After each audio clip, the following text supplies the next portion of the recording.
Medical college ಆವರಣದಲ್ಲಿ ಮಾಡ್ತಾ ಇದ್ದೀನಿ. ನಾನು ಮೆಡಿಕಲ್ ಕಾಲೇಜ್. ಒಂದು ನಿಮಿಷ ಸಚಿವರ, ಇದು ನಾ ಕೊಟ್ಟಂತ ವರದಿ ಅಲ್ಲ. ಈ ನಾ ಕೊಟ್ಟಿದ್ದನ ನಿಮಗೆ ಇದಕ್ಕೆ ಸಂಬಂಧಪಟ್ಟಂತ ಎಲ್ಲಾ ಅಧಿಕಾರಿಗಳು ಬಂದು ಅದನ್ನ ನಿರ್ಣಯ ಮಾಡಿ ಇನ್ 4 ಎಕರೆ 4 ಗುಂಟೆ ಇದಕ್ಕೆ ಸೂಕ್ತದ ಅಂತ ಹೇಳಿ ಕೊಟ್ಟ ನಂತರ ಅದನ್ನ ಯಾಕೆ ಚೇಂಜ್ ಮಾಡತ್ತೀರಿ? ವರದಿ ಸರಿ ಇಲ್ಲ ನಾನು ಒಪ್ಪಿ ಬಿಡ್ತೇನೆ. ಇವ್ರು ಕೊಟ್ಟಂತ ವರದಿ ಸರಿ ಇಲ್ಲ. ಅವಾಗ ಏನ್ ಅಲ್ಟರ್ನೇಟಿವ್ ಅಂತ ಕೊಟ್ಟಿದ್ದಾರೆ. ಅವಾಗ ಏನ್ ಮಾಡಿದ್ದಾರೆ? They have explored the possibility of doing this cancer hospital within the premise of medical college. But ಅವಾಗ ಅವರ ವಿವೇಚನೆಗೆ ಅವೆಲ್ಲ ಹುಡುಕಿದಾಗ ಇಲ್ಲಿ ದೇರ್ ಇಸ್ ನೋ ಸ್ಪೇಸ್, ಇಲ್ಲಿ ಜಾಗ ಅವಕಾಶ ಸ್ಥಳ ಅವಕಾಶ ಇಲ್ಲ ಅಂದಾಗ ಅವರು ಅಲ್ಟರ್ನೇಟಿವ್ ನೋಡಿದ್ದಾರೆ. ನಾವು I have found the space within medical college. So there is no any discrepancy in this. ಏನು ಮಾತಾಡೋದು ಒಂದ್ ನಿಮಿಷ ಸರ್, ಇದು ತಪ್ಪು. ಇನ್ನೇನು ಸರ್ ನೋಡ್ರಿ, ನಾನು ನಿಮ್ಗೆ ಹೇಳ್ತೇನೆ, ನಾನು ಅದ್ರ ಪೂರ್ವ ಪ್ರಕ್ರಿಯೆ ಒಳಗದ ನಾನು. ಹಿಂಗಾಗಿ ಅಲ್ಲಿ ಜಾಗದ ಪ್ರಶ್ನೆ ಇಲ್ಲ. ನಾವು ಆಗ್ರಹ ಮಾಡಿ ಒತ್ತಾಯ ಮಾಡಿದಾಗ ಮುಖ್ಯಮಂತ್ರಿಗೆ ಒಂದು ವೈದ್ಯಕೀಯ ಶಿಕ್ಷಣ ಸಚಿವರು ಇವ್ರನ್ನ ಡೈರೆಕ್ಟರ್ನ ಕಳಿಸಿ ಸ್ಥಳ ಅವಕಾಶ ಐತಿಲ್ಲೋ ನೋಡುವಂತದ್ದು ಮಾಡಿ ಅದಕ್ಕೆ ವರದಿ ಕೊಟ್ಟ ನಂತರ ಅದಕ್ಕೆ ಸಂಬಂಧಪಟ್ಟವ್ರು ಎಲ್ಲರೂ ಓಕೆ ಅಂದಾಗ ನೀವ್ ಯಾಕೆ ಚೇಂಜ್ ಮಾಡ್ತೀರಿ? ಅದು ಅವೇ ಅವರೇ ನೋ ಫ್ರಮ್ ಲಾಂಗ್ ಟೈಮ್. ಆದ್ರೆ ಇನ್ನು ನೋಡಿ, ನಿಮ್ಮ ಮತಕ್ಷೇತ್ರಕ್ಕೆ ಏನ್ ಮಾಡ್ಬೇಕಂತಿಲ್ಲ. ಬಟ್ ಈಗ ಏನಾಗಿದೆ, ಅದು ಅಲ್ಲಿ ಮಾಡಿದ್ರು ಕೂಡ it cannot function. You trust me, it will not function like that. ಯಾಕಂದ್ರೆ ನೀವು ಒಂದು ಕ್ಯಾನ್ಸರ್ ಹಾಸ್ಪಿಟಲ್ ಮಾಡಬೇಕಾದ್ರೆ if it is a full fledge hospital with other departments ancillary. Sharan Prakash Patil minister ಅವರೇ, ಜನರಿಗೆ ಅನ್ನೆಸೆಸರಿಲಿ ತೊಂದರೆ ಸಿಗಾಗ್ತಿದೆ. ಶರಣ್ ಪ್ರಕಾಶ್ ಪಾಟೀಲ್ ಕೈ ಬಿಡಿ, ಇದು ಆಗೋದಿಲ್ಲ. ಅದು ಮಿನಿಸ್ಟರ್ ಅವರೇ, it's not in public. Minister ಅವರು ನಿಮ್ಮ ಕೆಚ್ಚರ್ ಕರೆಸಿ ಕೂತ್ಕೊಂಡು ಚರ್ಚೆ ಮಾಡಿ ಅದನ್ನಲ್ಲಿ ಫೈನಲ್ ಮಾಡಿ. ಅಲ್ಲಲ್ಲ ಮಾಡೋದೇನು ಇಲ್ಲ.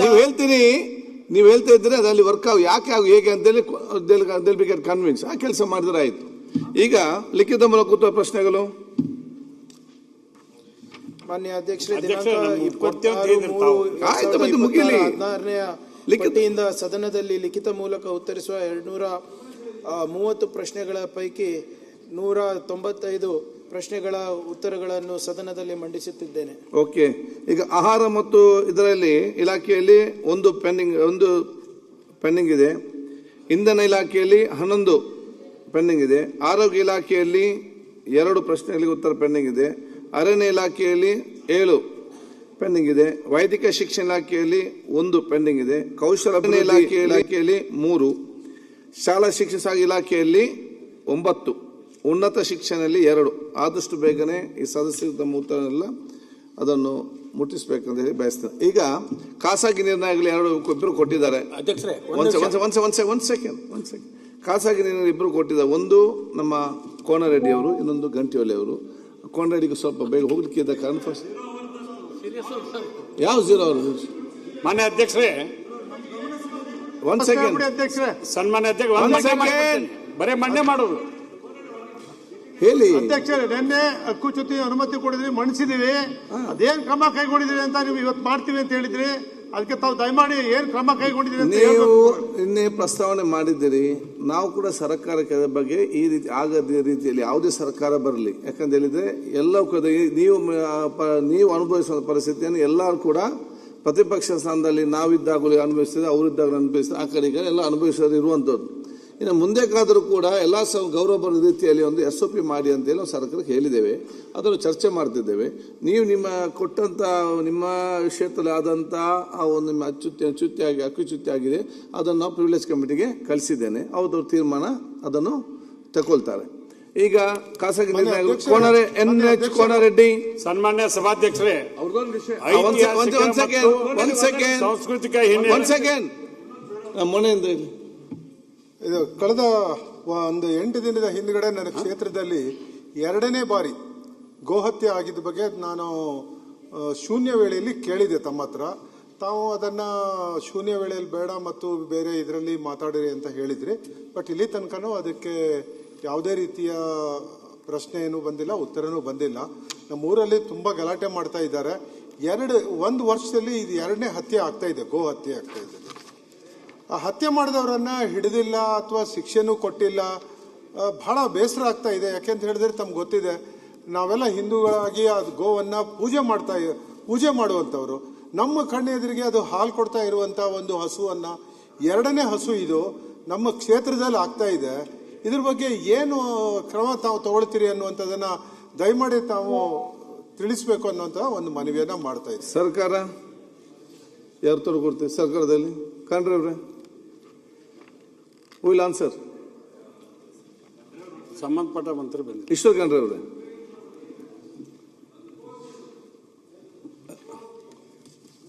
ಈಗ ಅವರ ಕ್ಷೇತ್ರದಲ್ಲಿ ಹೊನ್ನಾವರದಲ್ಲಿ ಗೋಹತ್ಯೆ ಅಲ್ಲ ಹೊನ್ನಾವರದಲ್ಲಿ ಒಂದು ವರ್ಷದಲ್ಲಿ 2 ಗೋಹತ್ಯೆಯನ್ನ ಮಾಡಿ ಆ ಗೋವಿನ ಮಾಂಸವನ್ನ ತಗೊಂಡೋಗ್ತಾರೆ. ಆದ್ರೆ ಇಲ್ಲಿ ತನಕನೂ ಆರೋಪಿಗಳನ್ನ ಯಾರನ್ನೂ ಹಿಡಿದಿಲ್ಲ. ನಾನು ಮಾನ್ಯ ಅಧ್ಯಕ್ಷರ ಹತ್ರ ಅದನ್ನ ಶೂನ್ಯ ವೇಳೆಯಲ್ಲಿ ಕೇಳಿದೆ, ಸಾಧ್ಯ ಇಲ್ಲ ಅನ್ನುವಂಥ ಮಾತು ಹೇಳಿದ್ರು. ಇವತ್ತು ಮಾತನಾಡ್ಲಿಕ್ಕೆ ಅವಕಾಶ ಕೊಡ್ತೇನೆ ಅಂತ ಹೇಳಿದ್ರು, ಅದಕ್ಕಾಗಿ ಇವಾಗ ಕೇಳ್ತಾ ಇದ್ದೇನೆ. ಆರೋಪಿಗಳನ್ನ ಹಿಡಿದಿಲ್ಲ ಅಂತ ಹೇಳಿದ್ರೆ ನಮ್ಮಲ್ಲಿ ತುಂಬಾ ಜನ ಆಕ್ರೋಶ ಆಗ್ತಾ ಇದ್ದಾರೆ. ಯಾಕೆಂತ ಹೇಳಿದ್ರೆ ತಮ್ಗೆ ಗೊತ್ತಿದೆ, ನಾವೆಲ್ಲ ಹಿಂದೂಗಳಾಗಿ ಗೋವನ್ನ ಪೂಜೆ ಮಾಡುವಂತವ್ರು. ಆ ರೀತಿಯಾಗಿ ಗೋವನ್ನ ಹತ್ಯೆ ಮಾಡಿದ್ರೆ ಬಹಳ ಕಷ್ಟನೂ ಆಗ್ತದೆ, ಮತ್ತೆ ನಮ್ಗೆ ಎದುರಿಸೋದು ಸ್ವಲ್ಪ ಕಷ್ಟ ಆಗ್ತದೆ. ಮಾನ್ಯ ಸಂಬಂಧಪಟ್ಟ ಮಂತ್ರಿಗಳ ಜೊತೆ ಚರ್ಚೆ ಮಾಡಿ ಯಾವ ಹಂತದಲ್ಲಿದೆ ಅಂತ ತಿಳ್ಕೊಂಡು ಮಾಹಿತಿಯನ್ನ ಒದಗಿಸ್ಕೊಡ್ತೀನಿ ಮಾನ್ಯ ಅಧ್ಯಕ್ಷ. ಅದು ಬಹಳ ಸೂಕ್ಷ್ಮ ಇಂಪಾರ್ಟೆಂಟ್ ಇದೆ. ಉತ್ತರ ಕರ್ನಾಟಕ ಸಮಸ್ಯೆ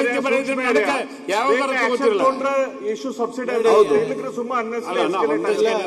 ವಿರೋಧ ಪಕ್ಷದ ಉಪನಾಯಕರು ಕೊಡ್ತೀನಿ. ರೂಲ್ ಇದೆ, ರೂಲ್ ಪ್ರಕಾರನೇ ಎಲ್ಲರೂ ನಡ್ಕೋಬೇಕು. Nobody is above the law. ಅದು ಯಾರೇ ಮಾಡಿದ್ರು ಅದು ಸಂವಿಧಾನ ವಿರುದ್ಧ, ಕಾನೂನ ವಿರುದ್ಧ, ತದ್ವಿರುದ್ಧವಾಗಿದ್ರೆ ಅವ್ರಿಗೆ ಶಿಕ್ಷೆ ಕೊಡಿಸೋ ಜವಾಬ್ದಾರಿ ಸರ್ಕಾರದ್ದು.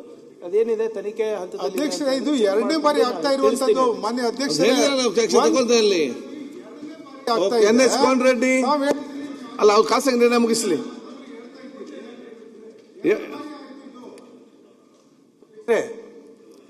ಈ ಕಳೆದ ಅಧಿವೇಶನದಲ್ಲಿನೂ ನಾನು 69 ಕೆಳಗಡೆ ಕೊಟ್ಟಿದ್ದೆ. ಹೌದು, ಈ ಅಧಿವೇಶನದಲ್ಲಿಯೂ ಕೊಟ್ಟಿದ್ದೆ. ಇನ್ನೊಂದು 10 ನಿಮಿಷದಲ್ಲಿ ಅಬ್ಸರ್ವ್ ಮಾಡ್ತೀರಿ. ಹೌದು, ಇಲ್ಲಿ 500 ಹಳ್ಳಿಗಳ ಕುಡಿ ನೀರಿನ ಸಮಸ್ಯೆ ಇದೆ. 500 ಹಳ್ಳಿಗಳ ಕುಡಿ ನೀರಿನ ಸಮಸ್ಯೆ. ಹಿಪ್ಪರಿಗೆ ಬ್ಯಾರೇಜದ ಗೇಟ್ ಕಿತ್ತು ಹೋಗಿ 2 ತಿಂಗಳಾಗಿದೆ. 2 TMC ನೀರು ಪೋಲಾಗಿ ಹೋಗಿದೆ. ಸುಮಾರು 700 ಹಳ್ಳಿಗಳ ಜನರ ಕುಡಿ ಮತ್ತು ಜಾನುವಾರುಗಳಿಗೆ ಕುಡಿತಕ್ಕಂಥ ವ್ಯವಸ್ಥೆ. ಅದರ ಜೊತೆಗೆ ಇವತ್ತು ಸುಮಾರು 3 ಲಕ್ಷ ಹೆಕ್ಟರ್ ಬೆಳೆ ಹಾನಿ ಆಗ್ತಾ ಇದೆ. ಇಂಥ ಒಂದು ಅತ್ಯಂತ ಮಹತ್ವವಾಗಿರ್ತಕ್ಕಂಥ ಚರ್ಚೆ ನೀವು ತಗೊಳ್ಳದೇ ಇರತಕ್ಕಂಥದ್ದು ಇದು ವಿಷಾದನೆ ಅಂತಲೂ ಕೂಡ ಹೇಳಬೇಕಾಗ್ತದೆ. ಓಕೆ, ಯಾಕಂತಂದ್ರೆ ಇದಕ್ಕೆ ಪರಿಹಾರ ಒಂದು, ಆ ಡ್ಯಾಮಿನ ಗೇಟ್ಗಳನ್ನು ಹೊಸದಾಗಿ ಜೋಡಿಸ್ಬೇಕು. 2ನೇದು, ಮಹಾರಾಷ್ಟ್ರದಿಂದ ನೀರು ತರಬೇಕು. ನಾವು ಮಹಾರಾಷ್ಟ್ರದಿಂದ ನೀರು ತೆಗೆದೇ ಹೋದರೆ ಸುಮಾರು 25 ಲಕ್ಷ ಜನರಿಗೆ ಕುಡಿ ನೀರಿನ ಸಮಸ್ಯೆ ಇದೆ. ಸುಮಾರು 5 ಲಕ್ಷ ಎಕರೆ ಜಮೀನದಲ್ಲಿರ್ತಕ್ಕಂಥ ಬೆಳೆ ನಾಶ ಆಗ್ತಾ ಇದೆ. ನಾನು ಆ 3 ತಿಂಗಳಿಂದ ನಾನು ಪ್ರಯತ್ನ ಮಾಡ್ತಾ ಇದ್ದೀನಿ, ಇದನ್ನೊಂದು ಚರ್ಚೆ ಮಾಡೋಣ, ಇದಕ್ಕೊಂದು ಪರಿಹಾರ ಕಂಡುಕೊಳ್ಳೋಣ ಅಂತೇಳಿ. ಬಹುಶಃ ಇದು ದುರ್ದೈವದ ಸಂಗತಿ ಅಂತಲೇ ನಾನು ಹೇಳಬೇಕಾಗುತ್ತೆ. ಏನು ಮಾಡ್ಬೇಕು ಹೇಳಿ? ತಮ್ಮ ಚೇಂಬರ್ಗೆ ಬಂದು ನಾನು 3 ಬಾರಿ ಈ ಸಲನೂ ಭೇಟಿಯಾದೆ. ಕಳೆದ ಅಧಿವೇಶನದಲ್ಲಿನೂ ಕೂಡ 3 ಬಾರಿ ಭೇಟಿಯಾಗಿ ಇದನ್ನು ಅಜೆಂಡಾಕ್ಕೆ ಹಾಕ್ತೀರಿ. ಕೊನೆಗಳಿಗೆ ಒಳಗೆ ಇದು ಸ್ಲಿಪ್ ಆಗಿ ಹೋಗುತ್ತೆ. ಆ ಭಾಗದ ಜನರಿಗೆ ಉತ್ತರ ಏನು ಕೊಡೋದು?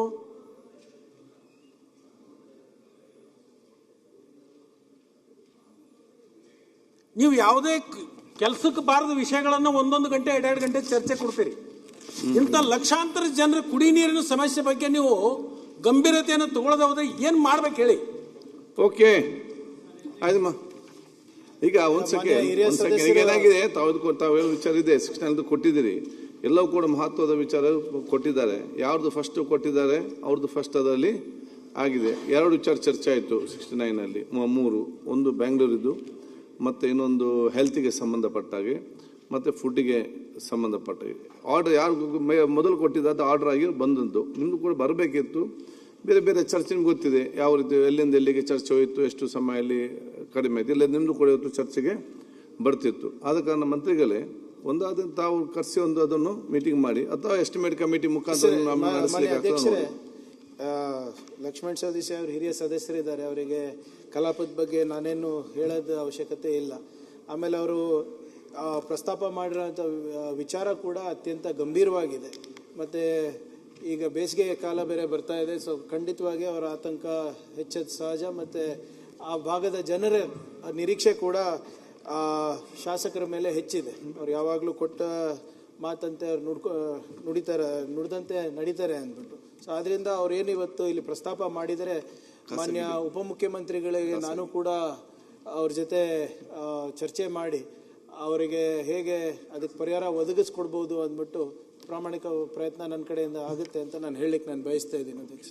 NH 2 ಖಾಸಗಿ ಬಿಲ್ ಇದೆ. NH ಸನ್ಮಾನ್ಯ ಸಭಾಧ್ಯಕ್ಷರೇ, ಇದು ಪ್ಲಾನಿಂಗ್ ಮಿನಿಸ್ಟರ್. ಸನ್ಮಾನ್ಯ ಸಭಾಧ್ಯಕ್ಷರೇ, ಐತಿಹಾಸಿಕ ಮತ್ತು ಸಾಂಸ್ಕೃತಿಕ ಹಿನ್ನೆಲೆಯುಳ್ಳ ಬೆಳಗಾವಿ ವಿಭಾಗದ ಕಿತ್ತೂರು ಕರ್ನಾಟಕ ಜಿಲ್ಲೆಗಳಾದ ಧಾರವಾಡ, ಬೆಳಗಾವಿ, ಗದಗ್, ಹಾವೇರಿ, ಬಾಗಲಕೋಟೆ, ವಿಜಯಪುರ ಮತ್ತು ಉತ್ತರ ಕನ್ನಡ ಜಿಲ್ಲೆಗಳು ಅಭಿವೃದ್ಧಿಯ ದೃಷ್ಟಿಯಿಂದ ಇನ್ನೂ ನಿರೀಕ್ಷಿತ ಮಟ್ಟವನ್ನು ತಲುಪಿಲ್ಲ. ಈ ಭಾಗದ ಪ್ರಗತಿಗೆ ವಿಶೇಷ ಒತ್ತು ನೀಡುವ ಅವಶ್ಯಕತೆ ಇದ್ದು, ಬೇರೆ ಬೇರೆ ಪ್ರದೇಶಗಳಿಗೆ ಹೋಲಿಸಿದರೆ ಕಿತ್ತೂರು ಕರ್ನಾಟಕ ಭಾಗವು ಆರ್ಥಿಕವಾಗಿ ಹಾಗೂ ಮಾನವ ಅಭಿವೃದ್ಧಿ ಸೂಚ್ಯಂಕದಲ್ಲಿ ಶಿಕ್ಷಣ, ಆರೋಗ್ಯ, ಸಾಕ್ಷರತೆ ತೀರಾ ಹಿಂದುಳಿದಿದೆ. ಈ ಭಾಗದ ಜಿಲ್ಲೆಗಳ ತಲಾ ಆದಾಯ ರಾಜ್ಯದ ಸರಾಸರಿಗಿಂತ ಕಡಿಮೆ ಇದ್ದು ರಾಜ್ಯದಲ್ಲಿ ಅತಿ ಕಡಿಮೆ ತಲಾ ಆದಾಯ ಹೊಂದಿದೆ. ಈ ಪ್ರದೇಶದಲ್ಲಿ ಬೃಹತ್ ಕೈಗಾರಿಕೆ ಮತ್ತು ಮೂಲಭೂತ ಸೌಕರ್ಯಗಳ ಕೊರತೆ ಇದೆ. ಡಾಕ್ಟರ್ ನಂಜುಂಡಪ್ಪ ವರದಿ ಅನ್ವಯ ಈ ಪ್ರಾದೇಶಿಕ ಅಸಮತೋಲನವನ್ನು ನಿವಾರಿಸಲು ವಿಶೇಷ ಆರ್ಥಿಕ ಪ್ಯಾಕೇಜ್, ಹೆಚ್ಚಿನ ಬಂಡವಾಳ ಹೂಡಿಕೆ ಹಾಗೂ ಉದ್ಯೋಗ ಸೃಷ್ಟಿಯ ಅವಶ್ಯಕತೆ ಇದೆ. ಈಗಾಗಲೇ ಬೆಳಗಾವಿಯ ಸುವರ್ಣಸೌಧದಲ್ಲಿ ಜರುಗಿದ ಚಳಿಗಾಲದ ಅಧಿವೇಶನದಲ್ಲಿ ಉತ್ತರ ಕರ್ನಾಟಕ ಭಾಗದ ಎಲ್ಲ ಶಾಸಕರು ಪಕ್ಷಾತೀತವಾಗಿ ಮಾತನಾಡಿದ್ದರ ಪ್ರಕಾರ ಕಿತ್ತೂರು ಕರ್ನಾಟಕ ಸಮಗ್ರ ಅಭಿವೃದ್ಧಿಯ ಹಿತದೃಷ್ಟಿಯಿಂದ ಮತ್ತು ಸರ್ವಾಂಗೀಣ ಪ್ರಗತಿಗಾಗಿ ಹಾಗೂ ರಾಜ್ಯದಲ್ಲಿ ವಿವಿಧ ಮಂಡಳಗಳನ್ನು ರಚಿಸಿದಂತೆ ಉತ್ತರ ಕರ್ನಾಟಕದ ಭಾಗದ ಕಿತ್ತೂರು ಕರ್ನಾಟಕ ಅಭಿವೃದ್ಧಿ ಮಂಡಳಿಯನ್ನು ರಚಿಸುವುದು ಹಾಗೂ ಈ ಮಂಡಳಿಗೆ ಪ್ರತಿ ವರ್ಷ ಆಯವ್ಯಯದಲ್ಲಿ 5,000 ಕೋಟಿ ವಿಶೇಷ ಅನುದಾನವನ್ನು ಮೀಸಲಿಡುವುದಕ್ಕಾಗಿ ಸರ್ಕಾರವು ಈ ಕೂಡಲೇ ಕ್ರಮ ತೆಗೆದುಕೊಳ್ಳಬೇಕೆಂದು ಈ ಸದನವು ಒತ್ತಾಯಿಸುತ್ತದೆ ಎಂಬ ನಿರ್ಣಯವನ್ನು ಸದನದಲ್ಲಿ ಮಂಡಿಸುತ್ತಿದ್ದೇನೆ. ಮಂತ್ರಿಗಳೇ,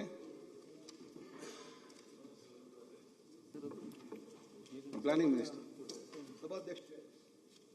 ಈಗಾಗಲೇ ಏನು ನಂಜುಂಡಪ್ಪ ವರದಿಯನ್ನು ಸುಮಾರು 25 ವರ್ಷದ ಹಳೆಯದಾಗಿರೋದ್ರಿಂದ ಈಗಾಗಲೇ ಗೋವಿಂದರಾವ್ ಸಮಿತಿಯನ್ನು ರಚನೆ ಮಾಡಿ ಈಗ ಮೊನ್ನೆ ಅವರು ಸರ್ಕಾರಕ್ಕೆ ವರದಿಯನ್ನು ಮಂಡಿಸಿದ್ದಾರೆ. ಆ ವರದಿಯನ್ನು ನಾನು ಸದನದಲ್ಲಿ ಕೂಡ ಮಂಡಿಸಿದ್ದೇನೆ. ಅದು ಮುಂದಿನ ಅಧಿವೇಶನದಲ್ಲಿ ಚರ್ಚೆ ಆಗ್ತದೆ. ಆ ನಂಜುಂಡಪ್ಪ ವರದಿಯ ಏನಿತ್ತು, ಮತ್ತೆ ಯಾವ ರೀತಿ ಬದಲಾವಣೆ ಆಗಿದೆ, ಮತ್ತೆ ಏನು ಮಾಡ್ಬೋದು ಅನ್ನೋದನ್ನು ಸವಿಸ್ತರವಾಗಿ ಗೋವಿಂದರಾವ್ ವರದಿಯಲ್ಲಿ ನೀಡಿದ್ದಾರೆ. ಸೊ ಅದನ್ನೆಲ್ಲ ಪರಿಶೀಲನೆ ಮಾಡಿಬಿಟ್ಟು ಮುಂದಿನ ಅಧಿವೇಶನದಲ್ಲಿ ಅದನ್ನು ಉತ್ತರ ಕೊಡ್ತೇನೆ ಸರ್. ಮಾನ್ಯ ಮುಖ್ಯಮಂತ್ರಿಗಳು ಅವತ್ತು ಬೆಳಗಾವಿಯಲ್ಲಿ ಉತ್ತರ ಕೊಟ್ಟಿದ್ರು. ಗೋವಿಂದರಾವ್ ಸಮಿತಿ ವರದಿಯನ್ನು ಈಗಾಗಲೇ ಸಬ್ಮಿಟ್ ಮಾಡಿ ವಾಲ್ಯೂಮ್ ನಂಬರ್ 1 and 2 ಅಂತ 2 ಕೊಟ್ಟಿರಿ. ಕೊಟ್ಟ ನಂತರ ಕಿತ್ತೂರು ಕರ್ನಾಟಕಕ್ಕೆ ಮಾಡಬೇಕು ಅಂತ ತಿಳ್ಕೊಂಡು ಎಲ್ಲ 45 ಜನ ಶಾಸಕರು ಸಹಿ ಮಾಡಿ ಕೊಟ್ಟಿದ್ದೇವೆ ಮುಖ್ಯಮಂತ್ರಿಗಳಿಗೆ.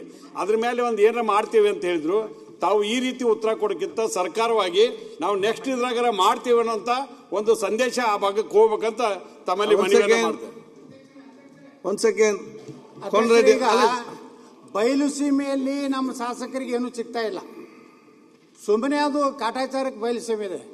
ಯಾವ ರೀತಿ ಕಲ್ಯಾಣ ಕರ್ನಾಟಕ ಏನು 150 ಕೋಟಿ ರೂಪಾಯಿ ಒಂದೊಂದು MLA ಸಿಗ್ತದೆ. ಕನಿಷ್ಠ ನಮ್ಮ ಮುಂಬೈ ಕರ್ನಾಟಕ ಏನು ಕಿತ್ತೂರು ಕರ್ನಾಟಕದವ್ರಿಗೆ, ಮಲೆನಾಡು ಅಭಿವೃದ್ಧಿಯವರಿಗೆ ಅವ್ರಿಗೂ 55 ಕೋಟಿ ರೂಪಾಯಿ ಕೊಡುವಂಥ ವ್ಯವಸ್ಥೆ ಆದರೆ ಎಲ್ಲರಿಗೂ ನ್ಯಾಯ ಸಿಗ್ತದೆ. ಅದಕ್ಕೆ ನಾನು ಸರ್ಕಾರಕ್ಕೆ ಒತ್ತಾಯ ಮಾಡ್ತೀನಿ. ಈಗಾಗಲೇ ಕೋನರೆಡ್ಡಿ ಅವರೇನು ಹೇಳಿದ್ರಲ್ಲ, ನಮ್ಮದು ಒಂದು ಕಿತ್ತೂರು ಕರ್ನಾಟಕಕ್ಕೆ ಒಂದು ನಿಗಮ ಸ್ಥಾಪನೆ ಮಾಡಿ ಪ್ರತಿ ಶಾಸಕರು 5,000 ಕೋಟಿ ಕೊಟ್ಟಿರಲ್ಲ. ಕಲ್ಯಾಣ ಕರ್ನಾಟಕ ನಮ್ಗೆ 2,500 ಕೋಟಿ ಕೊಡಿ. ಓಕೆ, ವಿನಯ್ ಕುಲಕರ್ಣಿ. ಒಂದು MLA ಗೆ 50 ಕೋಟಿ ರೂಪಾಯಿ ಕೊಡಿ.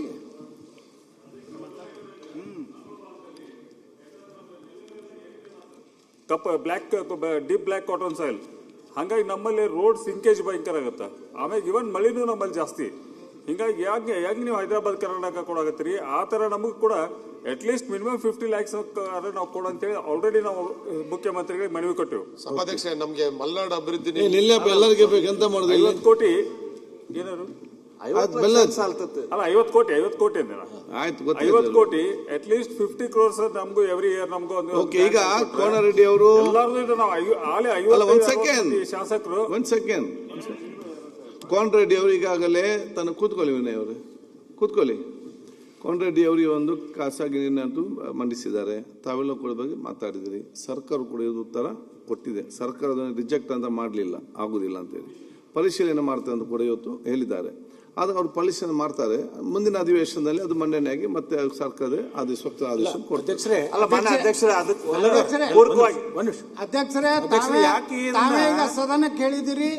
ಮುಂದಿನ ಸದನದಲ್ಲಿ ಅದನ್ನು ಮಂಡನೆ ಮಾಡಿ ಕಿತ್ತೂರು ಕರ್ನಾಟಕ ಅಭಿವೃದ್ಧಿ ಮಂಡಳಿ ಸ್ಥಾಪನೆಗೆ ತಾವು ಈಗಾಗಲೇ ಆದೇಶ ಕೊಟ್ಟಿದ್ದೀರಿ. ದಯವಿಟ್ಟು ಮುಂದಿನ ಅಧಿವೇಶನದಾಗ ಇದು ಆಗಿ ಎಲ್ಲ ಕಲ್ಯಾಣ ಏನು ಕಿತ್ತೂರು ಕರ್ನಾಟಕದ ಶಾಸಕರಿಗೆ 50 ಕೋಟಿ ರೂಪಾಯಿ ಅಭಿವೃದ್ಧಿಗಾಗಿ ಹಣ ಕೊಡ್ಬೇಕಂತೇಳಿ ನಾವು ಒತ್ತಾಯ ಮಾಡ್ತೇವೆ. ಅಧ್ಯಕ್ಷರೇ, ಈಗಾಗಲೇ ಪರಿಶೀಲನೆ ಮಾಡ್ತಾರೆ. ನೀವು ದೃಷ್ಟಿಕೋನ ನಿಮ್ಮದು ವಿಶಾಲವಾಗಿದೆ. ಈಗಾಗಲೇ ಅನೇಕ ಕಡೆ ಚರ್ಚೆಗಳು ಪ್ರಾರಂಭ ಆಗಿದ್ದಾವೆ.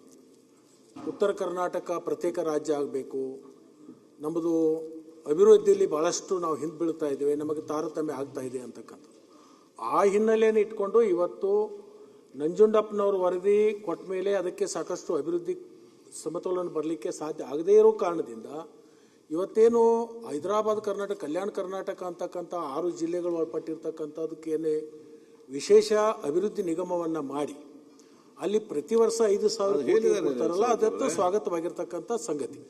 ಅದು ಉತ್ತರ ಕರ್ನಾಟಕದಲ್ಲೇ ಒಳಪಟ್ಟಿರ್ತಕ್ಕಂಥ 6 ಜಿಲ್ಲೆಗಳು. ಇನ್ನು ಉಳಿದಿರ್ತಕ್ಕಂಥ 6 ಜಿಲ್ಲೆಗಳು ಏನಿದಾವೆ ಅದು ಬೆಳಗಾವಿ, ಧಾರವಾಡ, ಗದಗ, ಹಾವೇರಿ ಮತ್ತು ಬಿಜಾಪುರ.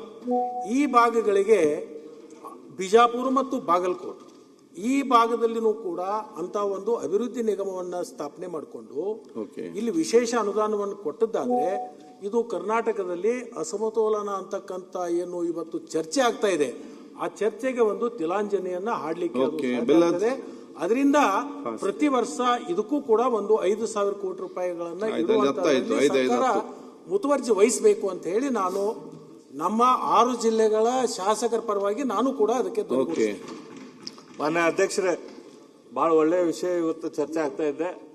ನಮ್ಮ ಉತ್ತರ ಕರ್ನಾಟಕದ ಅಂದ್ರೆ ಕಲ್ಯಾಣ ಕರ್ನಾಟಕ ಮತ್ತು ಉತ್ತರ ಕರ್ನಾಟಕ ಕೂಡಿ ಅತಿ ಹಿಂದುಳಿದ ತಾಲೂಕುಗಳ ಲಿಸ್ಟ್ ಏನು ಗೋವಿಂದರಾವ್ ರಿಪೋರ್ಟ್ ಕೊಟ್ಟಿದೆ, 59ಕ್ಕೆ 59 ತಾಲೂಕು ಉತ್ತರ ಕರ್ನಾಟಕದ್ದು, ಅಂದ್ರೆ 39 ತಾಲೂಕುಗಳು ಕಲ್ಯಾಣ ಕರ್ನಾಟಕದಲ್ಲಿ, 20 ತಾಲೂಕುಗಳು ನಮ್ಮ ಕಿತ್ತೂರು ಕರ್ನಾಟಕದಲ್ಲಿ. ಹಿಂದೆ ಬೊಮ್ಮಾಯಿಯವರು ಸರ್ಕಾರ ಇದ್ದಾಗ ಅವ್ರ ಬಜೆಟ್ದಲ್ಲಿ ಸಪರೇಟ್ ಕಿತ್ತೂರು ಕರ್ನಾಟಕ ಅಭಿವೃದ್ಧಿ ಪ್ರಾಧಿಕಾರವನ್ನು ಅನೌನ್ಸ್ ಮಾಡಿದ್ರು. ಅದನ್ನು ಇಂಪ್ಲಿಮೆಂಟ್ ಮಾಡುವಂತ ಅವಶ್ಯಕತೆ ಇದೆ. ಅದಕ್ಕೆ ಮಾಡಿ ಅದಕ್ಕೆ ಒಂದು 3,000 ಕೋಟಿ ನಮಗೂ ಕೊಟ್ರೆ ಆ ಭಾಗದ ಅಭಿವೃದ್ಧಿ ಆಗ್ತೈತಿ. ಆಮೇಲೆ ಈ ಭಾಗಗಳ ಅಭಿವೃದ್ಧಿ ಆಗ್ಬೇಕಂದ್ರೆ ಕೇವಲ ದುಡ್ಡು ಕೊಟ್ಟರೆ ಸಾಕಾಗುದಿಲ್ಲ. ಅಲ್ಲಿ ನಮಗೆ ಬೇಕಾಗಿದ್ದು ಅಲ್ಲೇ ಇರಿಗೇಷನ್ ಬೇಕು, ಇನ್ಸ್ಟಿಟ್ಯೂಷನ್ಸ್ ಬೇಕು, ಆಮೇಲೆ ಇಂಡಸ್ಟ್ರಿ ಬೇಕು. 3 ಆಯ್ಗಳು ಬಂದು ಅಂತಂದ್ರೆ ನಮ್ಗೆ ಕಲ್ಯಾಣ ಕರ್ನಾಟಕ ಆಗಲಿ ಕಿತ್ತೂರು ಕರ್ನಾಟಕ ಆಗಲಿ ಅಭಿವೃದ್ಧಿ ಆಗಕ್ಕೆ ಸಾಧ್ಯ ಆಗ್ತೈತಿ. ಹಂಗಾಗಿ ಇನ್ಸ್ಟಿಟ್ಯೂಷನ್ ಅಲ್ಲಿ ತಗೊಂಡ್ಬರುವಂತ ಕೆಲಸ ಆಗ್ಬೇಕು. ಇನ್ಸ್ಟಿಟ್ಯೂಷನ್ ಬಂದು ಅಂತಂದ್ರೆ ಅದ್ರ ಜೊತೆ ಬೇರೆ ಸೃಷ್ಟಿ ಆಗುತ್ತೆ, ಅದನ್ನು ಕೂಡ ಪ್ರೊವಿಷನ್ ಮಾಡಬೇಕು ಇದರಲ್ಲಿ. ಅದ್ರ ಜೊತೆ ಇಂಡಸ್ಟ್ರಿಗಳಿಗೆ ಸ್ಪೆಷಲ್ ಪ್ರೊವಿಷನ್ಸ್ ಕೊಡಬೇಕು. ಅದು ಮಾಡೋ ದೃಷ್ಟಿಯಿಂದ ಸರ್ಕಾರ ಪರಿಶೀಲನೆ ಮಾಡ್ತಾರೆ ಅಂತ ಹೇಳಿದ್ರೆ ಅದು ನೆಕ್ಸ್ಟ್ ಅವ್ರನ್ನು ಪರಿಶೀಲನೆ ಮಾಡ್ತಾರೆ. ಈಗ ಗುರುರಾಜ್ ಗಂಟಿಹೊಳಿ ಅಧ್ಯಕ್ಷ ಅದು ಆಟೋಮೆಟಿಕ್ ಆಗಿ ಮಂಡನೆ ಆಗ್ತದೆ. ಅವರೇ ಇವತ್ತು ಮಂಡನೆ ಆಗಿದೆಯಲ್ಲ, ನೆಕ್ಸ್ಟ್ ಅಧಿವೇಶನ ಆಟೋಮೆಟಿಕ್ ಮುಂದೆ ಬರ್ತದೆ. ಅದು ಗುರುರಾಜ್ ಗಂಟಿಹೊಳಿ. ಸನ್ಮಾನ್ಯ ಸಭಾಧ್ಯಕ್ಷರೇ, ನಿರಂತರ 3 ಅಧಿವೇಶನದ ನಂತರ ನನಗೊಂದು ಅವಕಾಶ ಸಿಕ್ಕಿದೆ. ಧನ್ಯವಾದಗಳು ತಮಗೆ. ನಾನು ಹೇಳಿಕೊಟ್ಟಿರುವಂಥದ್ದು ಕರಾವಳಿ ಅಭಿವೃದ್ಧಿ ನೀತಿ ಅಥವಾ ನಿಯಮ ಅನ್ನುವಂಥದ್ದನ್ನು ಆಕ್ಟ್ ಮಾಡಬೇಕು ಅನ್ನುವಂಥದ್ದನ್ನು ನಾನು ಸಭೆಗೆ ಮಂಡಿಸಿದ್ದೆ. ಪ್ರೈವೇಟ್ ವಿಲ್ನಲ್ಲಿ ಕೇಳುವಾಗ ನಮ್ಮಲ್ಲಿ ಕರಾವಳಿ ಅಭಿವೃದ್ಧಿ ಪ್ರಾಧಿಕಾರ ಇತ್ತು, ಕರಾವಳಿ ಅಭಿವೃದ್ಧಿ ಮಂಡಳಿ ಆಗಿದೆ. ಎರಡೂ ಸಹಿತ ನಮ್ಮ ಸಮಸ್ಯೆಯನ್ನ ಸಬ್ಮಿಟ್ ಮಾಡಲಿಕ್ಕೆ ಮತ್ತು ಸಾಲ್ವ್ ಮಾಡ್ಕೊಳ್ಳಿಕ್ಕೆ ಕೆಪಾಸಿಟಿ ಇರಲಿಲ್ಲ. ಪಾಲಿಸಿ ಬ್ಲೈಂಡ್ ಸ್ಪಾಟ್ ಅಂತ ಹೇಳಿ ನಮಗಿರುವ ಸಮಸ್ಯೆಗಳು ಯಾವಾಗಲೂ ಬೇರೆ, ಅದು ಬೇರೆ ಯಾರಿಗೂ ಇರಲ್ಲ. ಉದಾಹರಣೆಗೆ ಕಡಲ್ ಕೊರೆತ ಅನ್ನೋದು ಕರಾವಳಿ ಬಿಟ್ಟು ಬೇರೆ ಎಲ್ಲಿಗೂ ಬರುವುದಿಲ್ಲ.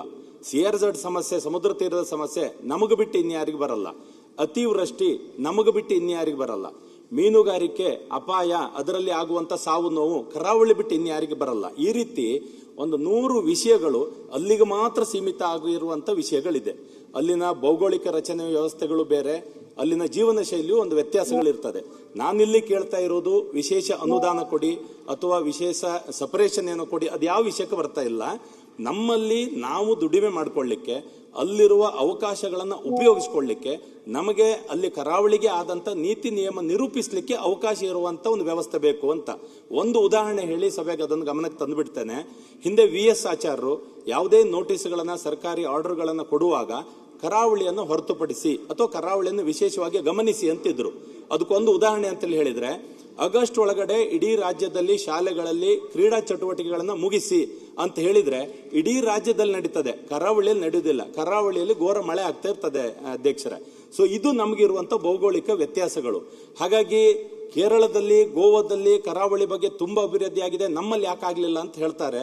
ಅದರಲ್ಲಿ ಒಂದು ವ್ಯತ್ಯಾಸ ಅಂದ್ರೆ more than 70% ಕೋಸ್ಟಲ್ ಅವರಿಗಿದೆ, more than 90% ಕೋಸ್ಟಲ್ ಅವರಿಗಿದೆ. ಆದ್ರೆ ನಮ್ಮಲ್ಲಿ ಕರಾವಳಿ ಅನ್ನೋದು ಎಲ್ಲೋ ಒಂದ್ ಕಡೆ 10, 20, 30% ಇದೆ ಅಂತೇಳಿ ಹೇಳುವಂತ ಒಂದು ಸಣ್ಣ ನೆಗ್ಲಿಜೆನ್ಸಿ ಅಲ್ಲಿ ಆ ಭಾಗದಲ್ಲಿ ಇರ್ತದೆ. ಹಾಗಾಗಿ ಕೋಸ್ಟಲ್ ಬಗ್ಗೆ ಏನೆಲ್ಲ ಪ್ಲಾನ್ ಆಗಬೇಕಿತ್ತು ಅದಾಗದೆ ಅಲ್ಲಿ ಉಳಿದು ಬಿಡ್ತಾ ಇತ್ತು. ನಾವು ಹೇಳ್ತಾ ಇರೋದು, ಒಂದು ದುಡಿತಾ ಇರುವಂತ ಗಾಡಿ, ಒಳ್ಳೆ ರಸ್ತೆ ಇಲ್ಲ, ಒಳ್ಳೆ ಡ್ರೈವರ್ ಇಲ್ಲ ಅಂತೇಳಿ ಹೇಳಿ ಉಳ್ಕೊಂಡಂತ ಪರಿಸ್ಥಿತಿ. ನಮಗೆ ಅವಕಾಶಗಳು ಬೇಕಾದಷ್ಟಿದೆ, ಅದು ಪ್ರವಾಸೋದ್ಯಮಕ್ಕೂ ಇದೆ, ಬೇರೆ ಬೇರೆ ಅವಕಾಶಗಳಿಗೂ ಇದೆ. ಜನರು ಬುದ್ಧಿವಂತರಿದ್ದಾರೆ, ದುಡಿಯುವವರಿದ್ದಾರೆ, ಇನ್ವೆಸ್ಟರ್ಸ್ ಇದ್ದಾರೆ, ಈಗಲೂ ಸಹಿತ ಬಂದು ಇನ್ವೆಸ್ಟ್ ಮಾಡ್ತೇನೆ ಅನ್ನೋರಿದ್ದಾರೆ. ಆದ್ರೆ ನಮಗೆ ಇರಬೇಕಾದ ನೀತಿ ನಿಯಮಗಳ ಸಮಸ್ಯೆಯಿಂದಾಗಿ ಯಾರು ಸಹಿತ ಇನ್ವೆಸ್ಟ್ ಮಾಡದ ಅಥವಾ ವ್ಯವಸ್ಥೆ ಮಾಡಿಕೊಡದಂತ ವ್ಯವಸ್ಥೆ ಇದೆ. ಹಾಗಾಗಿ ನಾನು ಕೇಳ್ತಾ ಇರುವುದು, ನಮಗೆ ನೀತಿ ನಿರೂಪಣೆಯಲ್ಲಿ ಅಭಿವೃದ್ಧಿ ಪ್ರಾಧಿಕಾರ ಅನುದಾನಗಳನ್ನು ಬಂದ್ರೆ ಚೆನ್ನಾಗಿ ಹಂಚ್ಲಿಕ್ಕಾಯ್ತು. ಅಭಿವೃದ್ಧಿ ಮಂಡಳಿ ಅನ್ನೋದು ಸಲಹೆಗಳನ್ನ ತಗೋಬಹುದು, ಸಲಹೆಗಳನ್ನ ಕೊಡಬಹುದು, ಆದ್ರೆ ನೀತಿ ನಿಯಮ ನಿರೂಪಿಸ್ಕೊಳ್ಳಿಕ್ ಆಗುದಿಲ್ಲ. ಹಾಗಾಗಿ ವಾಪಸ್ ಅಭಿವೃದ್ಧಿ ಮಂಡಳಿ ಕಮಿಟಿಯಲ್ಲಿ ಚರ್ಚೆ ಆಯ್ತು. ಕಮಿಟಿಯಲ್ಲಿ ಚರ್ಚೆ ಆದಾಗ ಏನ್ ಹೇಳಿದ್ರು ಕೇಳಿದ್ರೆ, ಸಪರೇಟ್ ಬೇಡ, ಈಗೇನು ಅಭಿವೃದ್ಧಿ ಮಂಡಳಿ ಬರ್ತಾ ಇದೆ ಅದರಲ್ಲಿ ಜೋಡಿಸ್ಕೊಳ್ಳೋಣ ಅಂತ ಹೇಳಿದ್ರು. ಅದ್ರ ಅಧ್ಯಕ್ಷರು ನಿಮ್ಗೂ ಕೇಳೋದು, ಈಗ ನಮ್ಗಿರುವಂತ CRZ ಪ್ರಾಬ್ಲಮ್ ಕರ್ನಾಟಕ ಇವತ್ತಿಗೂ ಸರಳೀಕರಣ ಮಾಡ್ಕೊಂಡಿಲ್ಲ. ಎಷ್ಟು ವರ್ಷ ಆಯ್ತು? ಅಲ್ಲೇ ಒಂದು ಸಪರೇಟ್ ಬೋರ್ಡು, ಅಲ್ಲೇ ಒಂದು ಮಿನಿಸ್ಟ್ರಿ ಲೆವೆಲಿನ ಅಧಿಕಾರಿ ಯಾರೋ ಒಬ್ಬ ಇದ್ದಾಗ ಇದನ್ನ ತನಗೆ ಬೇಕಾದಾಗೆ ನಿರೂಪಿಸ್ತಾ ಹೋಗ್ಲಿಕ್ಕೆ ಆಗ್ತದೆ ಅನ್ನುವಂಥದ್ದನ್ನ ಕರಾವಳಿಯ ಪರವಾಗಿ 3 ಜಿಲ್ಲೆಯವರು, ಉತ್ತರ ಕನ್ನಡ, ದಕ್ಷಿಣ ಕನ್ನಡ, ಉಡುಪಿಯವರ ಪರವಾಗಿ ಈ ನಿಯಮಗಳಿಗೆ ಅವಕಾಶ ಕೊಟ್ರೆ ನಮ್ಮ ವ್ಯವಸ್ಥೆಗಳು ಸಹಜವಾಗಿ ಅಭಿವೃದ್ಧಿಯಲ್ಲಿ ಇನ್ನೊಂದೆರಡು ಹೆಜ್ಜೆ ಹೋಗ್ತದೆ ಅನ್ನುವಂತ ಒಂದು ವ್ಯವಸ್ಥೆಗೋಸ್ಕರ ಈ ನೀತಿ ನಿಯಮಗಳನ್ನ ಅಥವಾ ಕರಾವಳಿ ಅಭಿವೃದ್ಧಿ ನಿಯಮವನ್ನ ಅಳವಡಿಸಿಕೊಳ್ಳಲಿಕ್ಕೆ ಅವಕಾಶ ಮಾಡಿಕೊಡಬೇಕು ಅನ್ನೋದನ್ನ ಸಭೆಯಲ್ಲಿ ಎಲ್ಲರ ಪರವಾಗಿ ಎಲ್ಲರ ಎದುರಿಗೆ ಮಂಡಿಸ್ತಾ ಇದ್ದೇನೆ.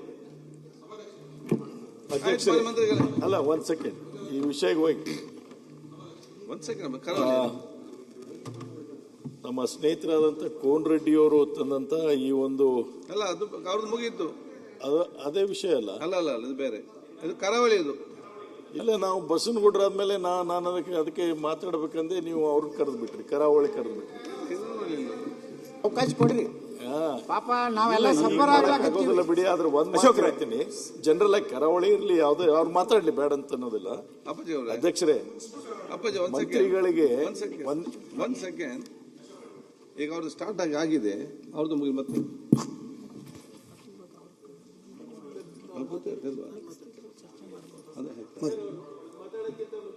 ಓಕೆ.